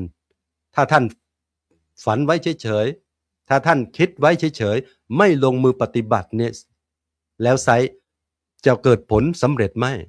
6 ปีในความเพียรพยายามของพระองค์ท่านในการค้นคว้าหาวิธีในการลงมือปฏิบัติผิดบ้างถูกบ้างพยายามปรับเปลี่ยนเพื่อจะให้สู่จุดมุ่งหมายก็คือบรรลุอนุตตรสัมมาสัมโพธิญาณของพระองค์ได้ฉันใดก็ฉันนั้นคุณโยมเราขอให้รักมีฉันทะในการที่จะทำสิ่งที่เราฝันไว้สิ่งที่เป้าหมายในชีวิตของเราให้สำเร็จอาจจะค่อยๆทำไปมีความสุขในการดำเนินชีวิตไปด้วยไม่ต้องเครียดจนเกินไปคุณโยมไม่ต้องเครียดไม่ต้องกังวลจนเกินไปแต่พยายามทำทุกวันก้าวไปทุกวันอย่างมีความสุข อย่างมีความสุขไกลเท่าไหร่จะไกลเท่าไหร่สักวันหนึ่งเนี่ยคงจะถึงเส้นชัยในอีกวันข้างหน้าด้วยก้าวเล็กๆของเราเนี่ยค่อยๆก้าวไปค่อยๆก้าวไปก้าวไปอย่างเรื่อยๆก้าวไปอย่างสม่ำเสมอบางคนเนี่ยข้อนี้คุณโยมความสม่ำเสมอเนี่ยมันชนะความรวดเร็วได้บางครั้งนี่เหมือนนิทานอะไรนะกระต่ายกับเต่าเนี่ยที่แข่งกันสม่ำเสมอค่อยๆไปกระต่ายมีความเร็วสูงอาจจะมีความประมาทก็พลาดพลั้งให้กับเต่าได้โยมอาจจะมีความสม่ำเสมอในการทำช้าๆได้พระเล่มงามวันก่อนเราพูดถึงภาษิตพังเพยสุภาษิตพังเพยอยู่ใช่ไหมคุณโยมช้าๆเดินช้าๆค่อยๆไปเดินอย่างมีสติปฏิบัติอย่างมีสติไปค่อยๆไปเรื่อยๆมีความสำเร็จเกิดขึ้นกับชีวิตของเราได้แน่นอนไม่ไกลจนเกินไปเนี่ยความสม่ำเสมอที่จะกระทำให้เกิดความสำเร็จในชีวิตของพวกเรานั้นฝากไว้ลงมือทำอย่างสม่ำเสมอและมีความสุขในการที่จะใฝ่ฟ้าหาความฝันของเราให้สำเร็จปัญหาอุปสรรคมีแน่นอนทุกคนตั้งเป้าหมายตั้งความฝันไว้ความฝันของเราไม่ได้โรยโดยกลีบดอกกุหลาบอาจจะมีฝากหนามอาจจะมีหนามด้างมีปัญหาอุปสรรคบ้างแต่เราอย่าท้อแท้อย่าท้อถอยครูบาอาจารย์ก็บอกแล้วว่าต้องใช้ความเพียรพยายามในการกระทำวิริเยนะทุกขมัจเจติบุคคลจะก้าวล่วงหรือจะพ้นความทุกข์ได้ก็อาศัยความเพียรพยายามเพียรจึงเป็นกุญแจดอกสำคัญที่จะไขไปสู่ความสำเร็จกุญแจหนึ่งความเพียรคือประตูสู่ความฝันสู่ความสำเร็จของชีวิตของพวกเราอีกประตูหนึ่งหากไม่มีความเพียรแล้วไซร้เราจะไม่ก้าวเข้าสู่ความสำเร็จในสิ่งที่เราฝันในสิ่งที่เราตั้งใจในสิ่งที่เราอยากจะกระทำให้สำเร็จโยมวันนี้เราอย่าหยุดฝันเพียงเพราะวันนี้ยังไปไม่ถึงไม่ใช่ว่าเราจะไปไม่ถึงแต่เรายังไม่ถึงเส้นชัยของเราเส้นทางสู่ความสำเร็จสู่ความฝันที่จะทำให้เราสำเร็จวันนี้ยังไปไม่ถึงเป้าหมายไม่ได้แปลว่าเราล้มเหลวเพียงแต่เราอาจจะยังไปไม่ถึงต้องใช้เวลาต้องใช้ประสบการณ์ต้องใช้อะไรอีกหลายๆอย่างใช้ความเพียรพยายามของเรากว่าจะถึงจุดมุ่งหมายในจุดนั้นวันนี้โยมท่านทั้งหลายที่มีเป้าหมายมีความฝันหากยังไม่สำเร็จเราอย่าเพิ่งท้อแท้ใจอย่าเพิ่งท้อถอยแต่ให้ตั้งจิตตั้งใจของเราเนี่ยเริ่มใหม่ค่อยๆเพิ่มความเพียรทำอย่างสม่ำเสมอและมีความสุขในการลงมือทำเพื่อจะให้เกิดความสำเร็จอย่างที่กล่าวไว้ในเบื้องต้นวันนี้นำข้อคิดข้อธรรมเล็กๆน้อยๆมาฝากญาติฝากโยมที่ฟังรายการนั้นสาระธรรมดีในวันนี้อย่าหยุดฝันเพียงเพราะวันนี้ยังไปไม่ถึงฝันสิฝันมีฝันที่อยากฝันคงไม่เกินมือไซส์ไฝ่ฟ้าหาความฝันของเราน้องเนเน่ตอนนี้กำลังเดินไปสู่ความฝันของน้องเนเน่ยังไม่รู้ว่าประสบความสำเร็จแต่น้องทำเต็มที่ทำให้ดีที่สุดตอนนี้เป็นสิ่งที่ปรากฏการณ์ที่เกิดขึ้นคนภูเก็ตเด็กภูเก็ตคนหนึ่งทำความฝันของตัวเองถ้าเราย้อนดูครอบครัวให้การสนับสนุนคนหลายคนในภูเก็ตเนี่ยให้การสนับสนุนโรงเรียนครูบาอาจารย์ให้การสนับสนุนสิ่งที่สำคัญคือตัวของเราตัวบุคคลของเรานี่สำคัญคุณโยมใจของเราต้องมั่นคงตั้งมั่นกับความฝันที่เราจะไปให้ถึงอย่าหยุด เพียงว่าเจอปัญหาอุปสรรคบางครั้งเหนื่อยบ้างท้อบ้างหยุดบ้างแต่อย่าถอยอย่าเสียความตั้งใจจงใช้ความเพียรพยายามสู้ต่อไปให้สำเร็จตามความฝันของเรากราบคุณครูบาอาจารย์ทุกรูปแล้วก็อนุโมทนาบุญกับญาติโยมทุกคนทุกท่านครับผม ครับขอบพระคุณท่านพระอาจารย์พระครูสมุทรสมพรญาณวุฒโธนะครับ ที่เมตตาได้ให้แสงสว่างทางแห่งชีวิตนะที่จะไปสู่ฝัน หากวันใดอ่อนแอท้อแท้อย่าหวั่นไหว ขอให้ใจไม่สิ้นหวัง ปัญหาแม้จะหนักก็คงไม่เกินกำลัง อย่าหยุดยั้งก้าวไป ขออย่ายอมแพ้อย่าอ่อนแอแม้จะร้องไห้ จงลุกขึ้นสู้ไปจุดหมายไม่ไกลเกินจริง ก็ขอเป็นกำลังใจให้กับทุกท่านด้วยนะครับ แล้วก็เป็นกำลังใจน้องเนเน่ด้วยนะ ที่จะไปให้ถึงฝัน เพราะว่าฝันมาตั้งแต่7 ขวบแล้วอยากจะเป็นนักดนตรีนักกีตาร์นักร้อง ตอนนี้น้องก็ไปถึงใกล้ฝันแล้ว ถ้าอยากให้ฝันเป็นจริงนะสมัยก่อนก็ต้องได้รถเข็น1 คันเอาไปทำมาหาเลี้ยงชีพได้ของคุณโยมไตรภพลิมประพัฒน์นะนั่นฝันเป็นจริงเลยนะได้รถเข็นแล้วก็เครื่องมือทำหากินพร้อมเสร็จแล้วก็บางคนได้เสร็จปั๊บก็ไปขายรถเข็นได้เงินเลยทีนี้นะคือแทนที่เอารถเข็นไปต่อยอดไปทำหากินกลับบ้านขายรถเข็นเลย นะหรือว่าบางทีไม่ทันถึงบ้านนะมีคนมาซื้อต่อยังไงนะอันนี้ก็คนที่รีบให้ถึงฝันเกินไปก็จะต้องเรียกว่าบางครั้งบางทีก็ไม่มั่นคงพอแล้วต้องให้ต่อเนื่องนะที่เมื่อกี้พระอาจารย์บอกต้องลงมือทำอย่างสม่ำเสมอแล้วก็มีความสุขในการฝันนะทำไปเรื่อยๆนะให้เกิดความสุขให้ได้นะอย่างที่พระอาจารย์พระมหาชองได้พูดถึงว่านะคนเราไม่ได้ใช้ชีวิตที่เรียกว่าต้องไปทุกข์นะฝันว่าใช้ชีวิตไม่ทุกข์หลวงพ่อพุทธทาสก็พูดไว้เหมือนกันว่าเราไม่ได้เกิดมาเพื่อทุกข์ทำไมให้โง่ นะก็คือให้ทุกชีวิตได้บริหารจัดการนะเรื่องของความทุกข์อย่างเข้าใจนะแล้วเราก็จะ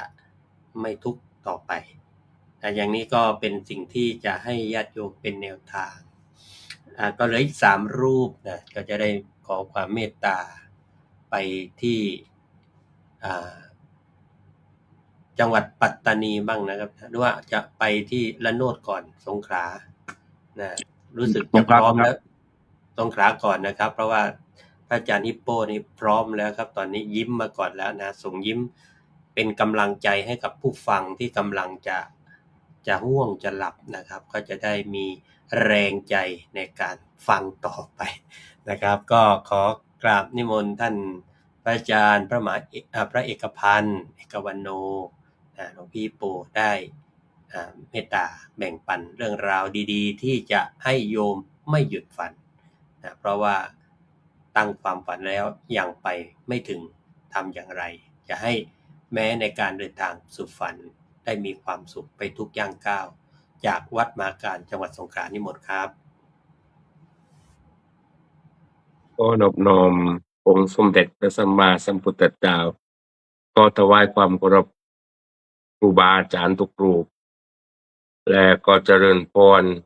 ไปยังญาติโยมพุทธบริษัทผู้มีจิตเลื่อมใสในพระพุทธศาสนาวันนี้ในหัวข้อธรรมะในรายการดีๆสำหรับวันดีๆสำหรับญาติโยมทุกคนที่ประสบความสำเร็จและทำให้ประสบความสำเร็จในวันนี้แล้วก็ถือว่าวันนี้เป็นวันดีๆของพระอาจารย์ภูมิธรรมแล้วก็พระมหาบุญญพัฒน์นะครับซึ่งไม่ได้รวมในรายการตอนนี้นะครับก็ถือว่าเป็นวันครบรอบ50 ปีของพระมหาภูมิธรรมนะครับพระอาจารย์นะครับผู้ดำเนินรายการผู้บุกเบิกรายการก็ก่อนอื่นก็ขออำนวยพรทิ้งศักดิ์สิทธิ์ของครูบาอาจารย์ทุกๆรูปให้พระอาจารย์มหาภูมิธรรมสุขภาพแข็งแรงแล้วก็เป็นผู้สืบทอดพระพุทธศาสนาเป็นร่มโพร่มไส้แล้วก็เป็นที่พึ่งของญาติโยม ทุกๆคนทุกๆท่านอ่าลำดับต่อไปก็คืออย่าหยุดฝันเพียงเพราะวันนี้ยังไปไม่ถึงนี่ก็คือคำว่าอย่าหยุดฝันนี่คือก็ไม่ได้ห้ามว่าเราต้องอย่าหยุดทำนะโยมนะอ่าเราก็ไม่ได้ห้ามว่าให้เราอย่าหยุดทำแต่ก็ให้เราปฏิบัติในทางที่ถูกต้องในทางที่ดี เพราะฉะนั้นอ่าเรามาดูว่าความสอดคล้องกับพระพุทธศาสนาเนี่ย จะสอดคล้องกับอะไรบาง กับหลักข้อใดบางที่ให้ญาติโยมนำมาใช้ในชีวิตประจำวันได้หลักสอดคล้องกับมีชั้นตา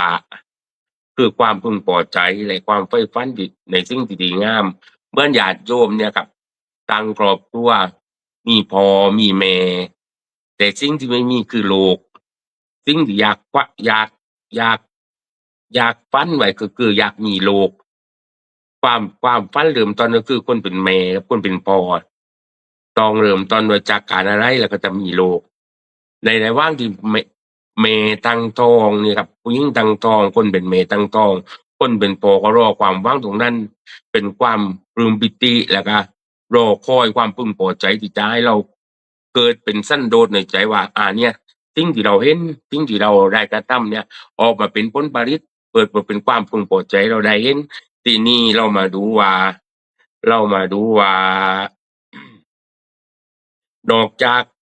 ซึ่งเหล่านี้แล้วยังมีอะไรบางที่ว่าจะเป็นตัวอย่างเลยก็จะให้เราได้นำไปใช้ในชีวิตประจำวันได้อีกมีพระมหากษัตริย์ไทยองค์หนึ่งคือปอหลวงรัชกาลที่9ได้ให้บทกลอนไว้ว่าเกี่ยวกับความฝันว่าก็ฝันไฟในฝันอันเลือเชื่อก็สู้ซึกทุกเมื่อไม่หวั่นไหวก็ทนทุกข์ลุกโลมโอ้มกายใจ ก็ฝ่าฟันปองไปด้วยใจตานงจะแน่วแน่แก้ไขในสิ่งผิดจะรักษาจนชีวิตเป็นปุ้ยพงจะยอมตายไม่ให้เกียรตินั่นดำรงจะแน่วแน่มั่นคงตรงทางธรรมหรือว่าปอหลวงรัชกาลที่9ของเรานะครับทรงตรัสปิฎราชธรรมและก็เป็นบุคคลตัวอย่างได้นึ่งได้ได้ดีเลยในจุดตรงนี้หยุดฟันนะครับก็ไฟฟันในฟันนั้นเลือดเชื้อพระองค์เนี่ยครับมีความวิริยะอุตสาหะเพื่อปวงชนประชาปวงชนชาวไทยแล้วก็เพื่อความผาสุกของชนชาวไทยเพราะฉะนั้นนะครับนะในในในทุกๆโอกาสในทุกๆวันสำคัญเราจะเห็นว่าญาติโยมทุกคนนะครับจะแสดงความจงรักภักดี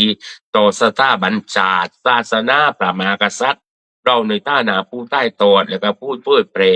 พระพุทธศาสนาเนี่ยครับเราก็ต้องไม่ลืมว่าสิ่งที่ต้องทำสิ่งที่ต้องเจิดชูและก็สิ่งที่ต้องบอกกล่าวบอกต่อว่าสิ่งเหล่านี้นะครับจะต้องคงอยู่ในแผ่นดินแล้วก็เป็นตัวอย่างแล้วก็เป็นแบบอย่างพระอาจารย์ทุกคนทุกท่านก็เป็นแบบอย่างสำหรับสถาบันพระพุทธศาสนาใจได้ว่าผมนี่ได้มีโอกาสมาเจออาจารย์ทุกรูปแล้วก็มีความแข็งความสามารถในทุกๆด้านที่ไม่เหมือนกันเอกลักษณ์ก็ไม่เหมือนกันเพราะฉะนั้นนะครับแบบอย่างที่ญาติโยมที่จะได้เอาไปนำไปใช้ในชีวิตอิทธิบาทสีนี่ครับอิทธิบาทสีเราก็จะถือว่าเป็นตัวหลักในการชูตรงนี้นะครับเราจะใช้อิทธิบาทสีชั้นตานะครับใจรักการที่จะเริ่มทำสิ่งใดถ้าเราไม่มีใจรักเราไม่มีจุดเริ่มต้นเราก็จะไม่ประสบความสำเร็จจุดข้อที่สองคือวิริยะเป็นความเปลี่ยนนี้ต้องขยันขันแข็งไม่ย่อท้อต่อความยากลำบากเมื่อเหตุการณ์ที่เกิดขึ้นนี่ครับไม่มีว่าใครจะแปรหรือจะหนานะครับนะเหตุการณ์ที่เกิดนี่ระหว่างคุณปากับกนาทรงนะครับแต่ว่าคุณปากายันเลิกเกินกับกายันที่จะต่อกนาทรงเราก็จะตัวที่เป็นทรงเองนี่ครับจะจ่ายแบบเปสมณะอยู่ในความสงบใจเงียบเมื่อพระอาจารย์บอกว่าพูดว่าให้โยมอยู่ในความสงบใจเงียบในการพูดควบคุมอารมณ์เพราะฉะนั้นนะครับเปสมณะนี่สำคัญนะครับเราจะไปออกรอบตื้อปลาไปไม่ได้ครับเพราะฉะนั้นเนี่ยเราจะจ่ายความเงียบเพราะ ใน100 คนนะครับชาวพุทธเราจะรักพระพุทธศาสนาเกิน90%อยู่แล้วครับนี่เชื่อได้เลยที่ไม่รักเราก็มีน้อยมากโยมเห็นญาติโยมเห็นไหมครับว่าทุกครั้งนะครับนะพระอาจารย์คงจะเห็นว่าทุกครั้งที่เราเกิดผลกระทบตรงนี้นะครับชาวพุทธส่วนใหญ่จะออกมาปกป้องพระพุทธศาสนามากกว่าจะทำลายพระพุทธศาสนาเพราะฉะนั้นนะครับจิตตะนี่ครับจิตตะการเอาใจใส่นี่ครับเราจะเริ่มต้นจากสมาธิและก็จดจ่ออยู่กับหน้าที่ตอนนี้เนี่ยเหตุการณ์เนี่ยจะเห็นว่าสำนักพระพุทธศาสนาองค์กรพิทักษ์ต่างๆของพระพุทธศาสนาออกมาเกี่ยวข้องแล้วก็เป็นแบบอย่างเป็นจุดเริ่มต้นเหมือนกับญาติโยมทำงานเลยครับวันนี้เรามีลูกน้อง10 คนตำเรือลูกน้องเรา10 คนนั้นนะครับกินใจอยู่ในใจเราได้อยู่ให้ลูกน้องป้าเราไปอยู่ในใจได้การทำงานเราก็จะมีความสุขเหมือนพระอาจารย์อ่าปลัดจากปัตตานีเป็นสมมุติว่าเป็นเจ้าอาวาสขึ้นมานะครับ มีปลาในการดูแลนี่ครับอ่าสัก20 รูปปลาเนี่ย20 รูปทำยังไงให้ปลาเนี่ย20 รูปมันอยู่ในโอวาทเราในการบริหารเหมือนปลาจันดำเนินรายการได้เป็นเจ้าคณะจังหวัดเนี่ยครับ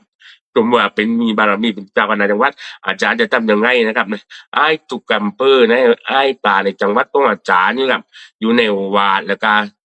ดำเนินการตามนโยบายของอาจารย์ได้เพราะฉะนั้นเนี่ยญาติโยมก็มองเห็นได้เลยว่าความสำคัญในชั้นตาวิริยะจิตตะแล้วก็ทีนี้มาดูว่าวิมังสาพอเกิดเหตุการณ์นี้เกิดขึ้นแล้วนะครับที่ดังๆเลยครับ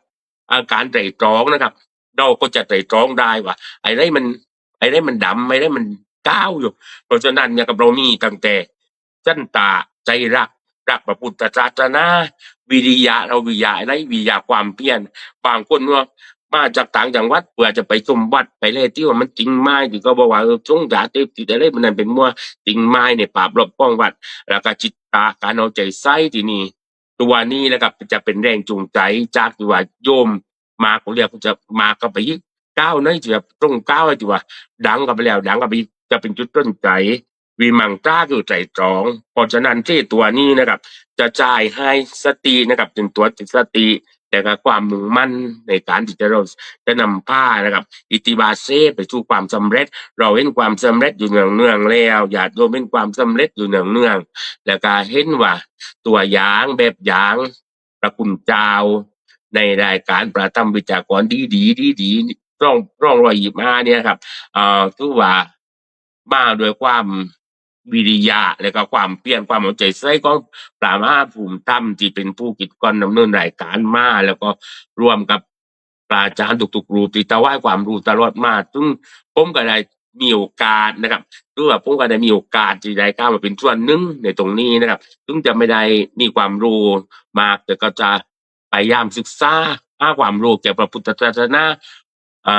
ในเมื่อตั้งจิตตั้งใจมาแล้วว่าบวชสัก15 วันแต่มันเลยเติดมาแล้วนะครับนะเลยเติดมาคราวนี้ตอนนี้ก็มาก็ไล่พรรษาแล้วนะครับคือว่าเป็นบุคคลหนึ่งที่รักพระพุทธศาสนามากและก็รักสามสถาบันรักกองชาติมากนะครับนะทีนี้คำว่าตรงนี้นะครับก็ต้องใช้คำว่าใจรักปากเปลี่ยนเอาใจใส่และก็ใจตรองบางครั้งก้าวรายมันอาจจะมาผลก้าวดีๆโดยที่ว่ากรบเกลื่อนเราไม่ได้สัมผัสอะไรที่ว่าด้วยตัวเองเราก็ตัดสินไปแล้วเพราะฉะนั้นโอกาสทุกทายนี้นะครับญาติโยมที่ฟังรายการธรรมะดีๆอยู่ในปีนี้นะครับก็กว้างว่าดีจวนอยู่ที่ตัวตั้มนะครับนะดีจวนอยู่ที่ตัวตั้มถ้าเราไม่ตั้มมันก็ไม่เกิดนะครับนะเพราะฉะนั้นนะครับทุกสิ่งทุกอย่างนะครับถ้ามองโดยตาเปล่ามองในแง่ดีมันก็ดีถ้ามองในแง่ชั่วมันก็ชั่วนะครับไม่มีใครดีตั้งร้อยไม่มีใครชั่วตั้งร้อยฝากไว้ญาติโยมได้คิดว่าเวลามันไม่ได้คอยเราเสมอนะครับเวลาไม่ได้คอยเราเสมอเพราะฉะนั้นเราจะต้องเป็นคนเดินตามเวลานะครับแล้วก็หมุนแล้วก็ประยุทธ์วันที่เราหยุดเวลาตรงนั้นคือวันที่เราหมดลมหายใจ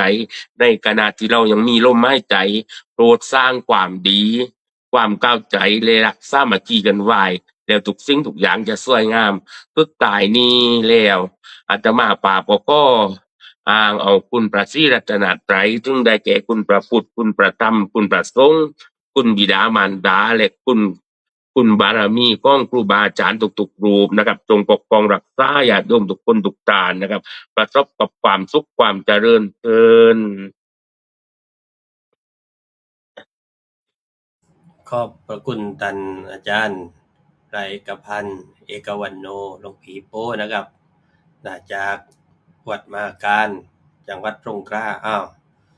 เห็นทานเร่งตายก็เลยตายตามไม่ใช่ตายตามโยมนะตายตาม ตายเสี่ยงตายเพื่อที่จะได้ให้ญาติโยมได้ฟังกันไล่รสชาตินะก็เป็นความปรารถนาในการที่จะให้ทุกท่านนั้นได้ไปให้ถึงฝันแล้วก็ได้เกิดความสุขในชีวิตเนี่ยก็ต้องขอบพระคุณท่านอาจารย์ไรกพันธ์เอกวันโนอีกครั้งหนึงนะครับต่อไปก็จะได้ส่งใหม่ต่อไปยังท่านอาจารย์พระครูประรัตน์ประกรณ์พิสุทธิ์พุทธสโรจากวัดตานีสมุทรซ้อนพระรามร่วงจังหวัดปัตตานีครับก็นิมนต์ ขอนอบน้อมต่อองค์สมเด็จพระผู้มีพระภาคอรหันตสัมมาสัมพุทธเจ้าผู้ก่อเกิดกำเนิดพระพุทธศาสนาขอคารวะพระธรรมซึ่งเป็นคำสอนแห่งองค์สมเด็จศาสดาสัมมาสัมพุทธเจ้าขอถวายความเคารพครูบาอาจารย์ทุกรูปทุกนามและขอเจริญสุขเจริญพรบรรดาญาติโยมทุกคนทุกท่านกลับมาพบกันอีกครั้งนะกับรายการนานาสาระธรรมดีนะวันนี้ก็ได้หัวข้อนะหัวข้อนี้ก็ถือว่าเป็นหัวข้อที่ดีนะหัวข้อที่ดีมากนะอย่าหยุดฝันเพียงเพราะวันนี้ยังไปไม่ถึงนะไม่ใช่ว่าเราท่านทั้งหลายไปไม่ถึงนะแต่คงยังไม่ถึงเวลานะญาติโยมนะอาตมาภาพนี่ก็รับชมรับฟังมาพระอาจารย์ทุกรูปนะก็ให้ข้อคิดให้แง่คิดนะให้สิ่งดีๆนะสิ่งที่จะไปถึงฝั่งถึงฝันนะของแต่ละรูปนะแล้วแต่ญาติโยมจะเอานำไปใช้นะแต่ของพระอาจารย์นี่ของอาตมาภาพนะฟังให้ดีญาติโยมทั้งหลายเขาบอกว่าฝันให้เหมือนผีเสื้อทำตัวให้เหมือนภูเขาอ่อนน้อมให้เหมือนต้นข้าว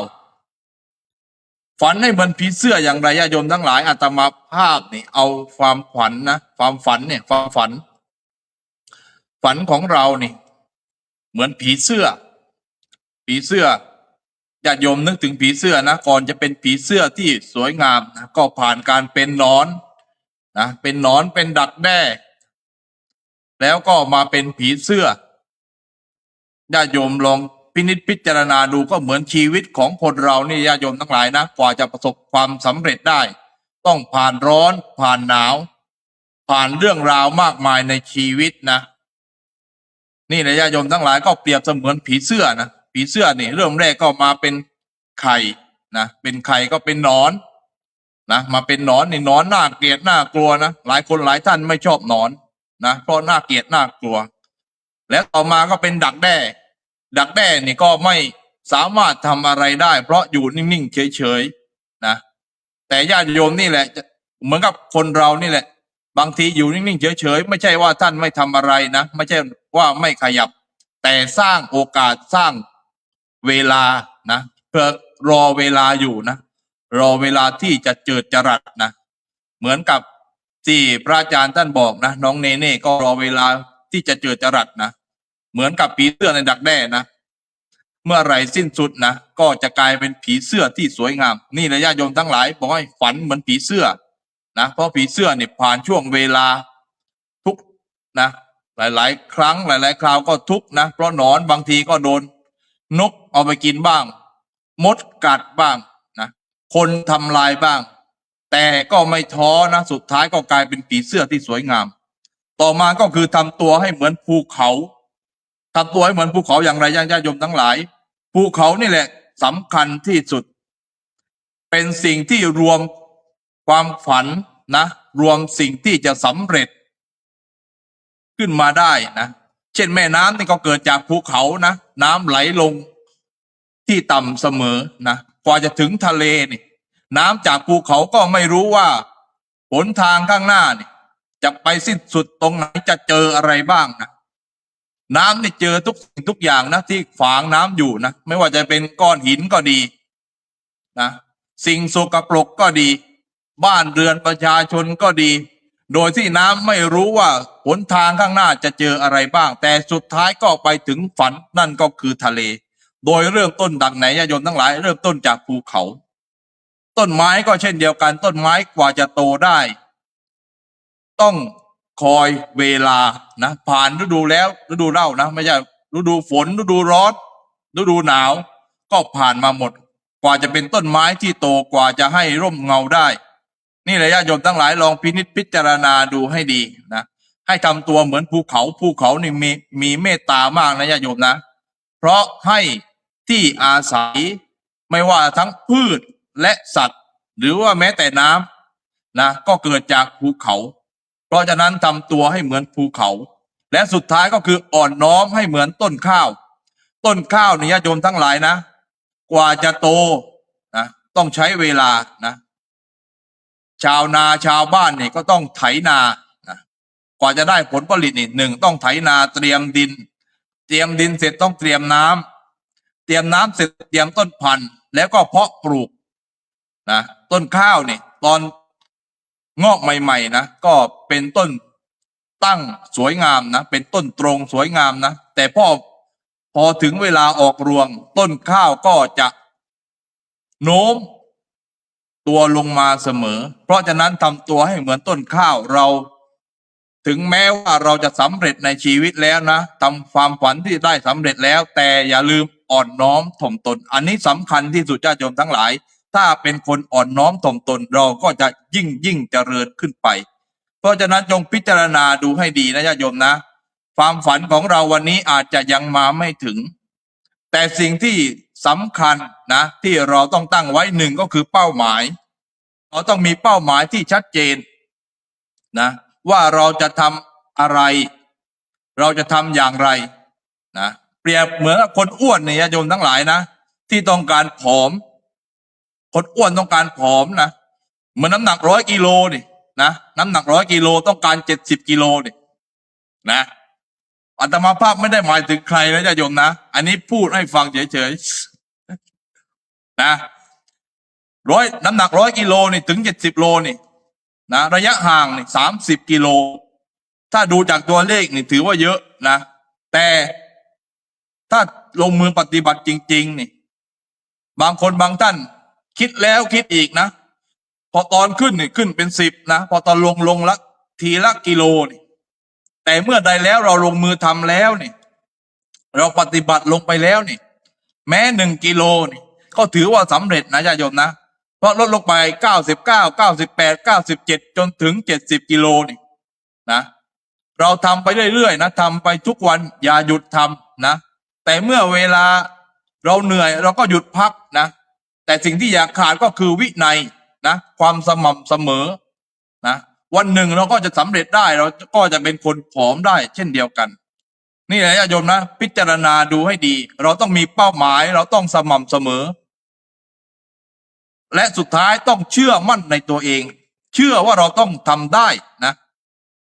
เหมือนผีเสื้อนี่ผีเสื้อเชื่อมั่นเสมอว่าวันหนึ่งจะบินได้และสวยงามนะญาติโยมนะลองพิจารณาดูให้ดีนะ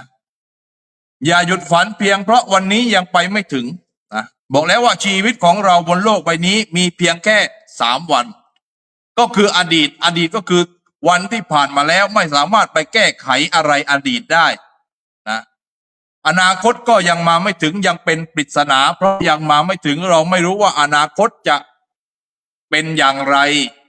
จะมีอะไรให้เราทำหรือมีอะไรให้เราพิจารณา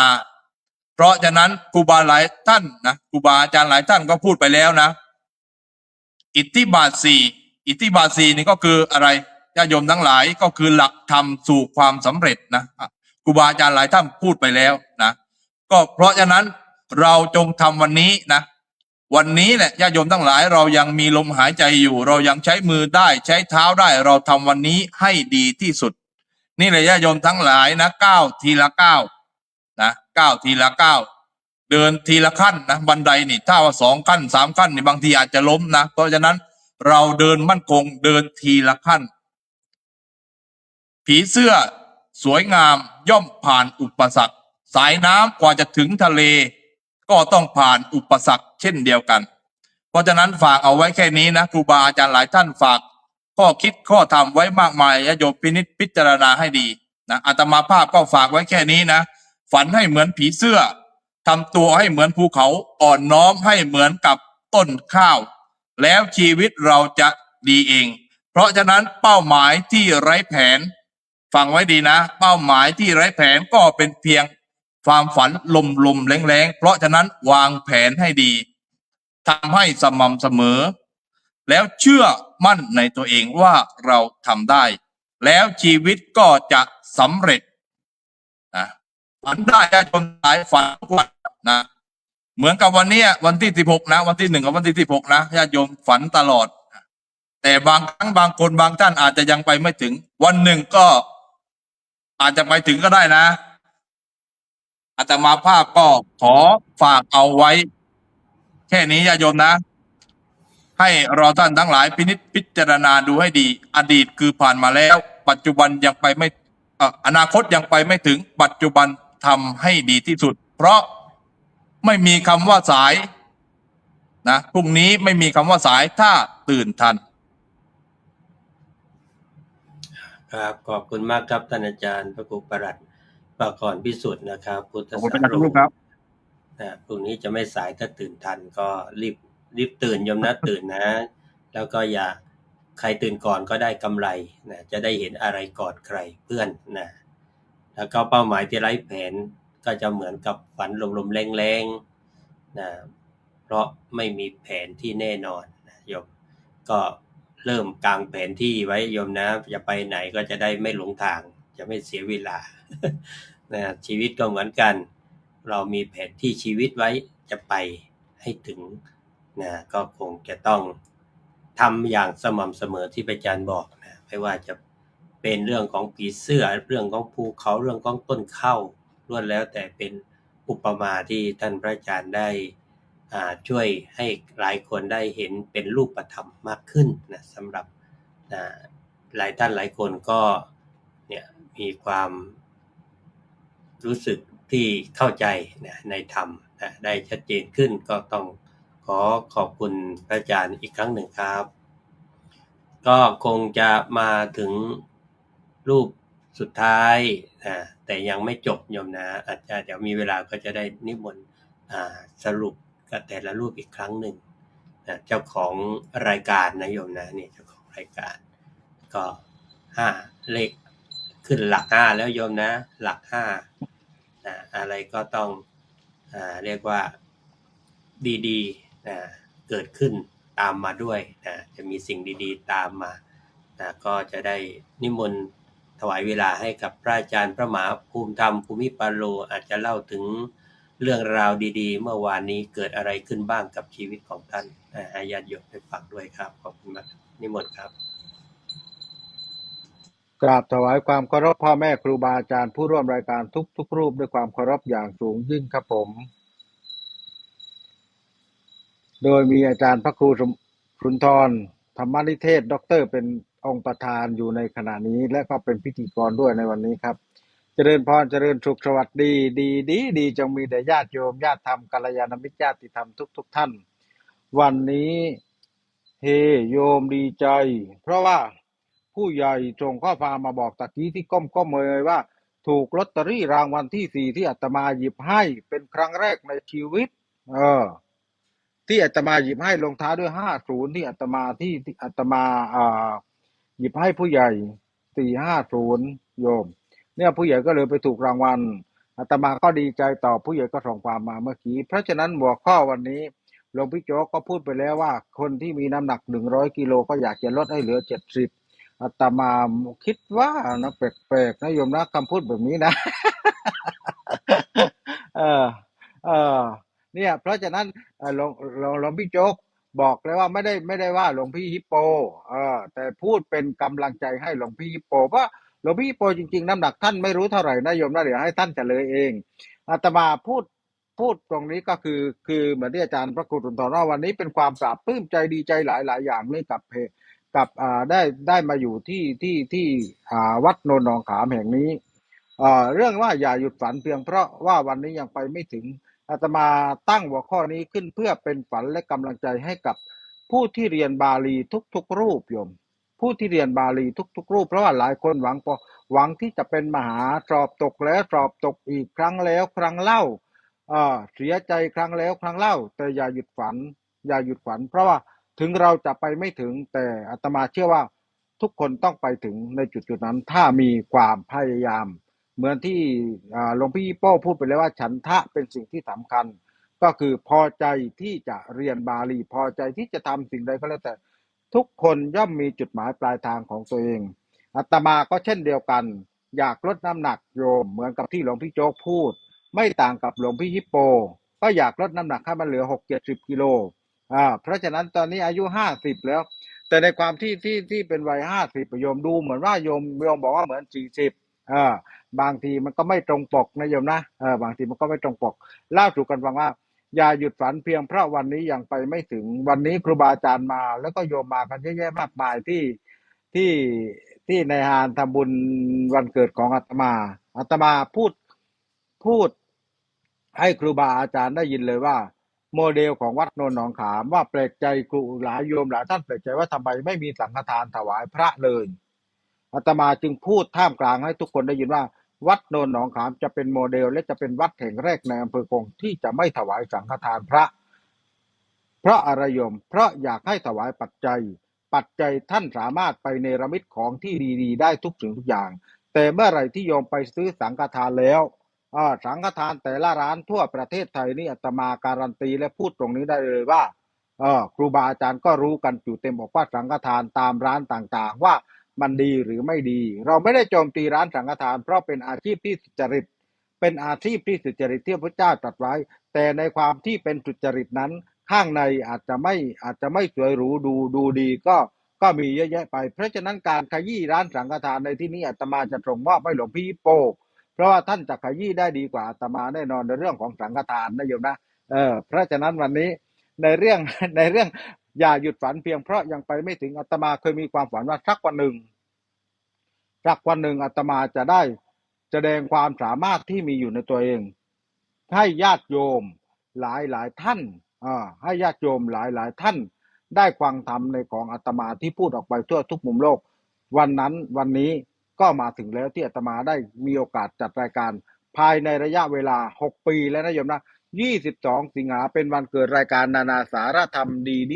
22 สิงหาครบ1 ปีปีที่แล้วอาจารย์พระครูสุนทรพี่พระครูสมุทรสมพรก็ฉลองครบ5 ปีโยมในรายการเพราะฉะนั้นปีนี้เรามีน้องใหม่เข้ามาฉลองอย่างหลวงพี่โจ๊กมาแบบแซงทางโค้งเลยโยมนะแซงทางโค้งมากๆเลยเนี่ยคือเรตติ้งขึ้นมาแบบว่านั้นเลยแล้วหลวงพี่ฮิปโปมาเสริมทัพนิยมไม่ต้องกลัวลมพัดเราไม่ปลิวแน่นอนหลวงพี่ฮิปโปบังอยู่ข้างหน้าไม่ต้องกลัวโยมไม่ต้องกลัวเพราะฉะนั้นวันนี้ในรายการนานาสารธรรมเหมือนพี่เหมือนน้องอาตมาเคยพูดไปแล้วว่ารายการนานาสารธรรมไม่ได้เป็นของอาตมาเป็นของครูบาอาจารย์ทุกรูปที่เข้ามาจัดรายการไม่มีลิขสิทธิ์สามารถเข้ามาจัดรายการได้เลยเพราะเป็นการเผยแผ่ธรรมะให้กับชาวโลกวันนี้อย่าหยุดฝันเพียงเพราะยังไปไม่ถึงอาตมาจึงมีหัวข้อมาฝากให้โยมว่าทุกคนมีความฝันทุกคนมีความหวังเพราะฉะนั้นในความฝันและความหวังนั้นน่ะเราจะทำยังไงโยมให้มันประสบความสำเร็จให้มันไปถึงฝันให้เร็วที่สุดแต่การไปถึงฝันนั้นหลายคนล้มเลิกกลางทางล้มเลิกกลางคันนี่คือสิ่งที่สำคัญแน่นอนถ้าจะไม่พูดถึงน้องเนเน่ก็ไม่ได้เดี๋ยวพี่พระครูสมพรว่าไม่เกาะกระแสอีกเพราะฉะนั้นน้องเนเน่มีความฝันตั้งแต่ในวัยเด็ก7 ขวบโยมดีดกีตาร์จนจนมือเนี่ยเลือดออกเลือดสาดโดนพ่อตีโดนพ่อทำโทษโดนทุกสิ่งทุกอย่างแต่น้องเนเน่ไม่หยุดฝันเพราะน้องเนเน่ใช้ความพยายามว่าสักวันหนึ่งฉันจะต้องประสบความสำเร็จนั่นเองเนี่ยเพราะฉะนั้นความพยายามตัวนี้ครูบาอาจารย์ก็พูดไปแล้วว่าถ้าทุกคนมีความพยายามแน่นอนความพยายามไม่เคยทรยศใครโยมทุกคนต้องใช้ความพยายามแม้แต่โจรก็พยายามที่จะลักเล็กขโมยน้อย แม้แต่ป้าก็ใช้ความพยายามที่จะเอาโฉนดที่ดินของวัดที่จะเอาของทุกสิ่งทุกอย่างของวัดป้าใช้ความพยายามในความกล้าแต่ความกล้าของป้ามันผิดจารีตประเพณีของชาวพุทธเนี่ยมันผิดจารีตประเพณีของชาวพุทธที่สำคัญที่สุดเพราะคนทั้งโลกไปลงโทษป้าอาตมาจึงบอกว่าป้าอย่ากล้ากับผ้าเหลืองเพราะฉะนั้นเดี๋ยวป้าจะได้เห็นสีเหลืองออกมาเรืองรองทั้งเมืองไทยนี่คือสิ่งที่สำคัญที่สุดเพราะฉะนั้นโยมความฝันแต่ละคนความฝันของหลายท่านอย่าหยุดฝันเพียงเพราะใจไม่สู้อย่าหยุดฝันเพียงเพราะใจท้ออย่าหยุดฝันเพียงเพราะมีอุปสรรคเล็กๆน้อยๆเพราะอะไรเพราะมนุษย์คนหนึ่งบนโลกใบนี้ไม่มีใครมาหักห้ามตัวเราได้ถ้ากับตัวเราเองเพราะฉะนั้นในเมื่อถ้าเรามีฝันเราต้องเดินไปให้ถึงความฝันที่สำคัญที่สุดต้องลงมือทำเสียตั้งแต่ตอนนี้ขณะนี้เวลานี้แล้วฝันของคุณจะเป็นจริงแต่ถ้าคุณฝันแล้วไม่ลงมือทำก็เหมือนกับคำว่าจะนั่นเองจะทำแต่ไม่ทำความฝันก็ยังไม่มาถึงแต่เมื่อไรที่ทุกคนมีความฝันแล้วลงมือทำขณะนี้เวลานี้เชื่อว่าความฝันอยู่ไม่ไกลอาตมาเคยพูดไว้เสมอว่าในเมื่อโอกาสมาถึงถ้าเราไม่หยิบโอกาสนั้นโอกาสก็จะกลายเป็นอากาศทันทีเปรียบเสมือนอาตมาไปเจอน้องพระประหลัดปกรณ์พิสุทธิ์ไปเจอน้องฮิปโปที่อบรมพระธรรมวิทยากรถ้าอาตมาไม่ชวนน้องเข้ามาออกรายการทุกสิ่งทุกอย่างโยมน้องทั้งสองก็จะหลุดมือออกไปทันทีเพราะอะไรเพราะเราต้องการพระธรรมวิทยากรที่ดีเพื่อมาพูดธรรมะให้กับชาวโลกฟังนี่คือสิ่งที่สำคัญที่สุดเพราะฉะนั้นพออาตมารู้จักน้องทั้งสองปุ๊บทั้งน้องฮิปโปและน้องปกรณ์พิสุทธิ์อาตมาจึงบอกว่าผมมีรายการนานาสารธรรมดีเดี๋ยวกลับไปถึงวัดผมจะนิมนต์ออกรายการนี่คือสิ่งที่สำคัญที่สุดเพราะผมเจอเพชรเม็ดงามแล้วผมก็รีบฟ้าไว้เพื่อมาออกรายการในวันนี้ถ้าผมไม่ฟ้าน้องทั้งสองมาออกรายการในวันนี้เพชรเม็ดงามทั้งสองก็จะหลุดมือไปทันทีนี่คืออย่าหยุดฝันเพียงเพราะวันนี้ยังไม่ถึงผมเห็นน้องทั้งสองผมจึงฟ้าน้องมาออกรายการนี่คือสิ่งที่สำคัญที่สุดโยมจึงได้ฟังธรรมะที่ดีจากปากของพระธรรมวิทยากรเราไปอบรม200รูปมีสักกี่รูปที่มาทำหน้าที่เป็นพระธรรมวิทยากรเผยแผ่ธรรมให้กับชาวโลกและมีสักกี่รูปที่พูดธรรมะแล้วให้โยมได้เข้าใจธรรมนี่คือสิ่งที่สำคัญที่สุดเพราะฉะนั้นพุทธศาสนาเราต้องการคนที่พูดธรรมะให้โยมนำไปประพฤติให้ไปปฏิบัติเราทั้งหลายท่านทั้งหลายเป็นกำลังใจให้กับครูบาอาจารย์ทั่วทุกมุมโลกที่กำลังหมุนล้อธรรมจักรขับเคลื่อนพระพุทธศาสนาด้วยธรรมะผ่านรายการต่างๆเพราะเราไม่หยุดฝันวันนี้เราจึงสำเร็จมีผู้ชมมารับฟังทั่วทุกมุมโลกนั่นเองฝากไว้เป็นข้อคิดว่ารักในการเผยแผ่แล้วการเผยแผ่นั้นจะนำสิ่งที่ดีๆมาสู่ชีวิตของเราทั้งโลกโยมกราบสาธุครับผม ครับขอบพระคุณท่านพระอาจารย์พระมหาภูมิธรรมภูมิปาโลนะครับรักษาการเจ้าวาดวัดโนนหนองขามไม่รู้ว่าเป็นความโชคดีหรือโชคร้ายนะเพราะต่อไปท่านจะไปไหนไม่ค่อยได้แล้วแหละนะต้องอยู่ปักหลัก เป็นที่พึ่งให้กับญาติโยมนะได้ไปทำบุญนะได้ไปฟังธรรมได้ไปปรึกษาหารืออะไรต่างๆแต่ก็โยมก็คงไม่ได้มัดพระไว้จะไปไหนไม่ได้เสียทีเดียวถ้าเป็นไปเพื่องานพระศาสนาก็จะได้นำพาเอาสิ่งที่เป็นประโยชน์ไปฝากญาติโยมต่อไปนี่โยมบอกท่านหมีภูนี่ปากหวานก็เป็นด้วยเนาะท่านเนาะโยมนวลศรีแจ้งมาโยมอนุภูลสาธุธรรมะจัดสรรเจ้าค่ะทุกอย่างลงตัวหมดนะได้ให้เกิดเป็นความสำเร็จที่เกิดขึ้นแต่จะไม่ใช่หยุดอยู่แค่นี้โยมนะยังไปต่ออีกยาวไกลเลยทีเดียวก้าวแรกที่พลาดพลั้งอย่างก้าวหลังที่มั่นใจก้าวเถิดก้าวต่อไปด้วยก้าวใหม่ที่มั่นคงนะทุกก้าวย่าง คือต้องก้าวด้วยสติโยมนะแล้วก็ก่อนจะถึงทุกก้าวก็คือความสุขที่เราได้รับนะอย่าลืมว่าเราเคยล้มอย่างไรแล้วจะไปต่อด้วยการลุกขึ้นมาใหม่โดยไม่ไปโทษใครนะเพราะเราเดินล้มเอง ฉะนั้นเราก็ต้องลุกขึ้นมาให้ได้แล้วก็ไปต่อให้ได้นะถึงแม้ว่าใครจะมาดักแข้งดักขาเดี๋ยวก็ไม่นานโยมนะเขาก็คงเหนื่อยเองแหละเราก็ยังฮึดสู้ต่อไปให้นึกถึงว่าพระสัมมาสัมพุทธเจ้ากว่าจะมาเป็นพระพุทธเจ้านี่ผ่านมากี่ภพกี่ชาติโยมนะที่ท่านจะต้องสู้กับการทดสอบนะในเรื่องของไม่ว่าจะเป็นความเพียรก็เหมือนกันแหละนะในเรื่องของประมาชนกในเรื่องของขันติในเรื่องของต่างๆที่ก็เรียกว่าพระเจ้า500ชาตินะโยมไปลองติดตามนะดูเพิ่มเติมก็จะเห็นว่าสิ่งเหล่านี้ล้วนแล้วแต่เป็นการสร้างบารมีนะที่จะให้ถึงพระโพธิญาณได้วันนี้ก็ได้ฟังครูบาอาจารย์กันครบแล้วแต่ว่ายังไม่จบโยมนะจะขออนุญาตช่วยสรุปเป็นข้อคิดเป็นกำลังใจให้ญาติโยมแต่ละท่านต่อไปครับเริ่มต้นจากท่านด้านบนเลยนะพระอาจารย์นะจากพระอาจารย์พระครูประหลัดประกรณ์วิสุทธิ์ก่อนเลยครับนิมนต์ครับก็ขอถวายความเคารพพระครูบาอาจารย์อีกรอบครับแล้วก็เจริญสุขเจริญพรญาติโยมนะวันนี้ก็ได้รับชมรับฟังข้อคิดต่างๆมากมายนะเกี่ยวกับความฝันนะอย่าหยุดฝันเพียงเพราะวันนี้ยังมาไม่ถึงนะอาตมาภาพก็ขอฝากเอาไว้ท้ายนะวายะเมเทวะปุริโสยาวะอัตถัสสะนิปปทาซึ่งแปลว่าเกิดเป็นคนควรพยายามเรื่อยไปจนกว่าผลที่หมายจะสำเร็จนะเพราะฉะนั้นญาติโยมทั้งหลายพิจารณาดูให้ดีนะดูให้ดีในที่นี้ก็คือดูญาติโยมทั้งหลายหนึ่งก็คือดูเป้าหมายว่าวันนี้เป้าหมายเราชัดเจนหรือยัง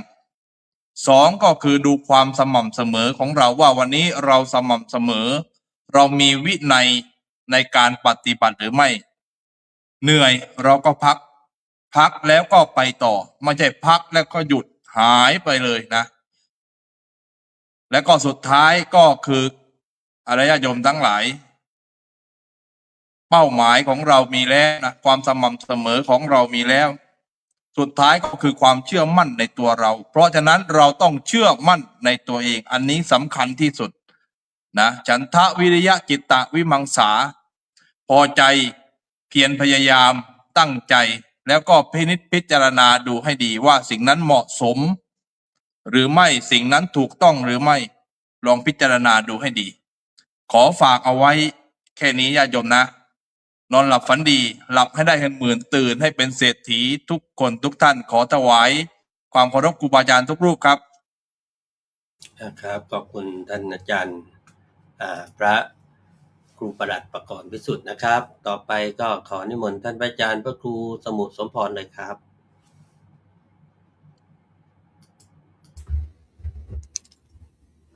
กับนมัสการครูบาอาจารย์พระธรรมวิทยากรทุกรูปอีกครั้งหนึ่งครับผมในรอบสรุปวันนี้มีรอบสรุปด้วยตอนแรกไม่ได้ยังมีเวลาเนี่ยนิดหนึ่งจากที่ความเมตตาของพระอาจารย์พระครูสุนทรธรรมนิเทศโอ้โหวันนี้ทำหน้าที่พิธีกรได้ดีเยี่ยมยมชมเลยสุดยอดจริงๆเลยเนี่ยจริงๆท่านก็ทำหน้าที่พิธีกรได้ดีตลอดเพราะว่าท่านจัดรายการอยู่ตอนแล้วโยมสุดท้ายแล้วในเรื่องของความฝันโยมมีความฝันอะไรบ้างในชีวิตของเราที่เราอยากจะทำและเราทำได้สำเร็จหรือยัง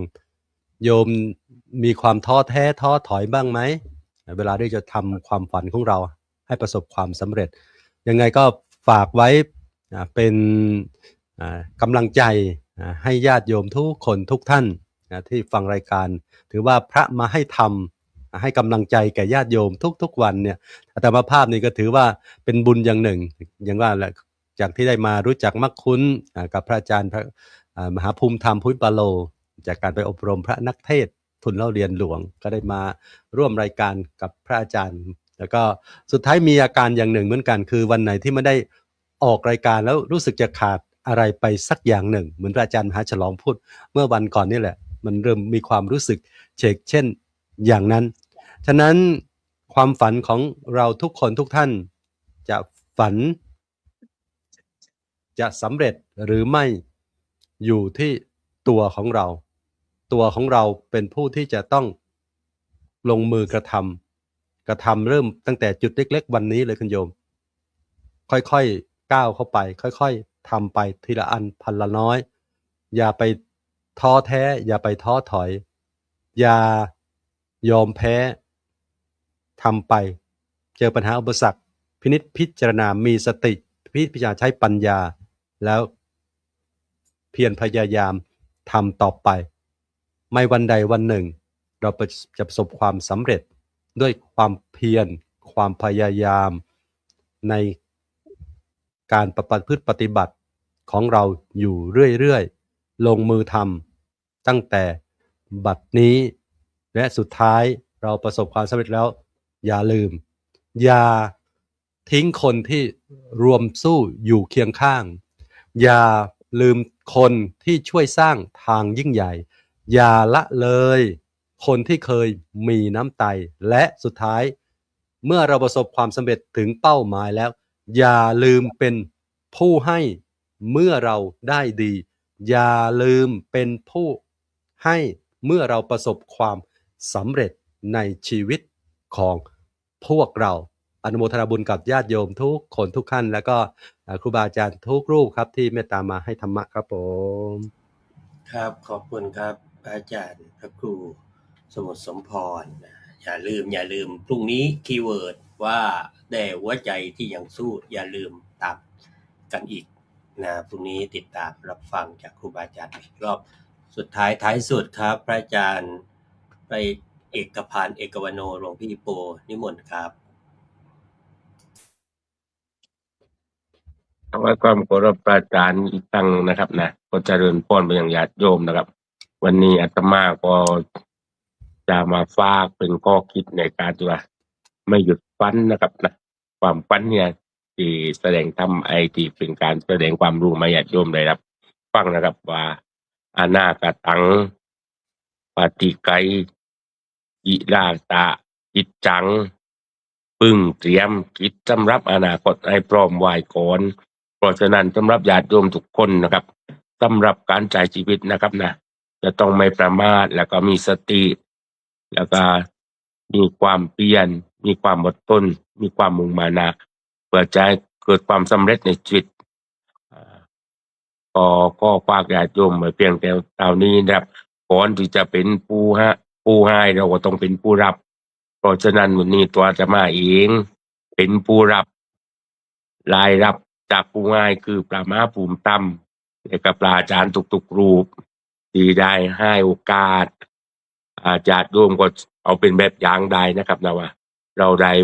ด้ตู้เป็นโอกาสเป็นผู้รับจากผู้ให้เนี่ยกับเป็นสิ่งที่ดีไม่มีสิ่งไหนที่ได้รับแล้วไม่ดีนะครับนะเพราะฉะนั้นถ้าเรามีความรักเรามี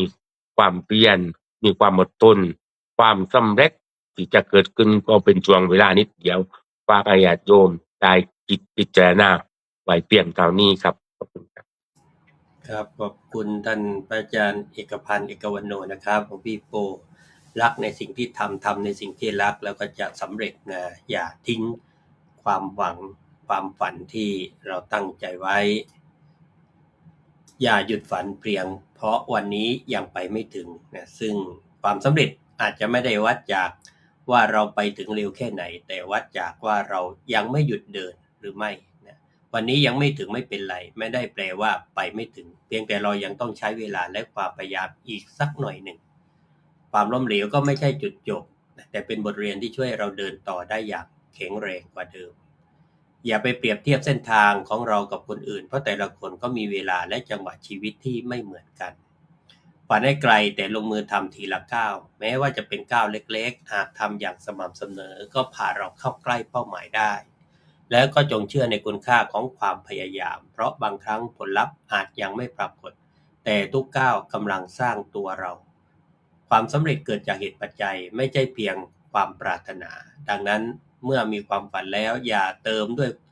อยากให้เราได้เติมเต็มด้วยความเพียรด้วยสติด้วยปัญญาและความไม่ประมาทเหมือนที่พระอาจารย์ฝากไว้เมื่อกี้แล้วก็ค่อยเดินไปตามทางของตนอย่าหยุดฝันเพียงเพราะวันนี้ยังไปไม่ถึงเพราะคนที่ไปถึงฝั่งไม่ใช่คนที่ไม่เคยเหนื่อยแต่คนที่เหนื่อยแล้วแต่ยังเดินต่อเพราะว่าไม่หยุดเดินนั่นเองนะก็ขอให้ทุกท่านนะที่ได้รับฟังรายการในวันนี้ได้เกิดกำลังใจในการที่จะก้าวต่อไปด้วยความมั่นใจในชีวิตเพื่อไปให้ถึงฝันโชคดีที่เรายังมีลมหายใจอยู่เรายังฝันได้อยู่ส่วนคนที่หลับตาลาโลกแล้วหมดแล้วโอกาสที่จะฝันส่วนจะสำเร็จหรือไม่นั้นก็ต้องฝันแล้วลงมือทำด้วยนะจะได้เรียกว่าแค่คิดอย่างน้อย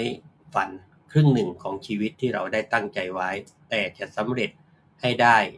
มากน้อยแค่ไหนคือการลงมือทำฉะนั้นวันนี้ก็ต้องขอบพระคุณครูบาอาจารย์ทุกรูปที่ได้เมตตามาแบ่งปันทั้งที่ได้ต้องไปปฏิบัติศาสนกิจก่อนแล้วหากมีประการหนึ่งประการใดที่ผิดพลาดก็ขออโหสิกรรมด้วยนะครับผมขอให้ทุกรูปได้เป็นแสงสว่างให้ญาติโยมต่อไปอีกนานๆและก็ขอญาติโยมทุกท่านก็เดินทางกับรายการนานาสารธรรมดีที่ดีไปด้วยกันทุก EP โยมนะถ้าไม่ติดขัดไม่มีปัญหาในเรื่องของเน็ตช้าเน็ตหลุดเน็ต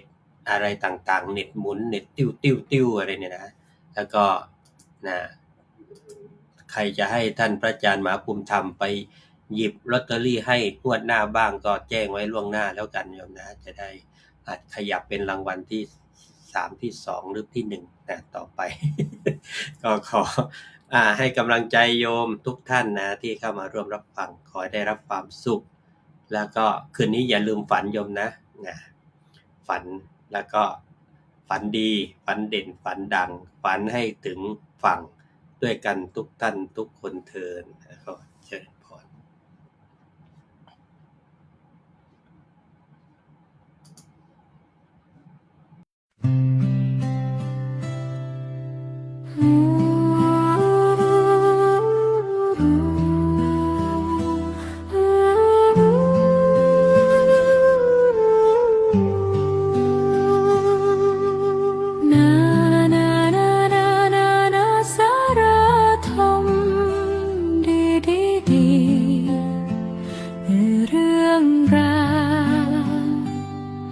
ความรู้คู่ใจธรรมะงดงามฟังแล้วชื่นบานสุขใจทุกวันโลกวันนี้หมุนไปไม่หยุดพักหลายคนเหนื่อยนักกับเรื่องราวมา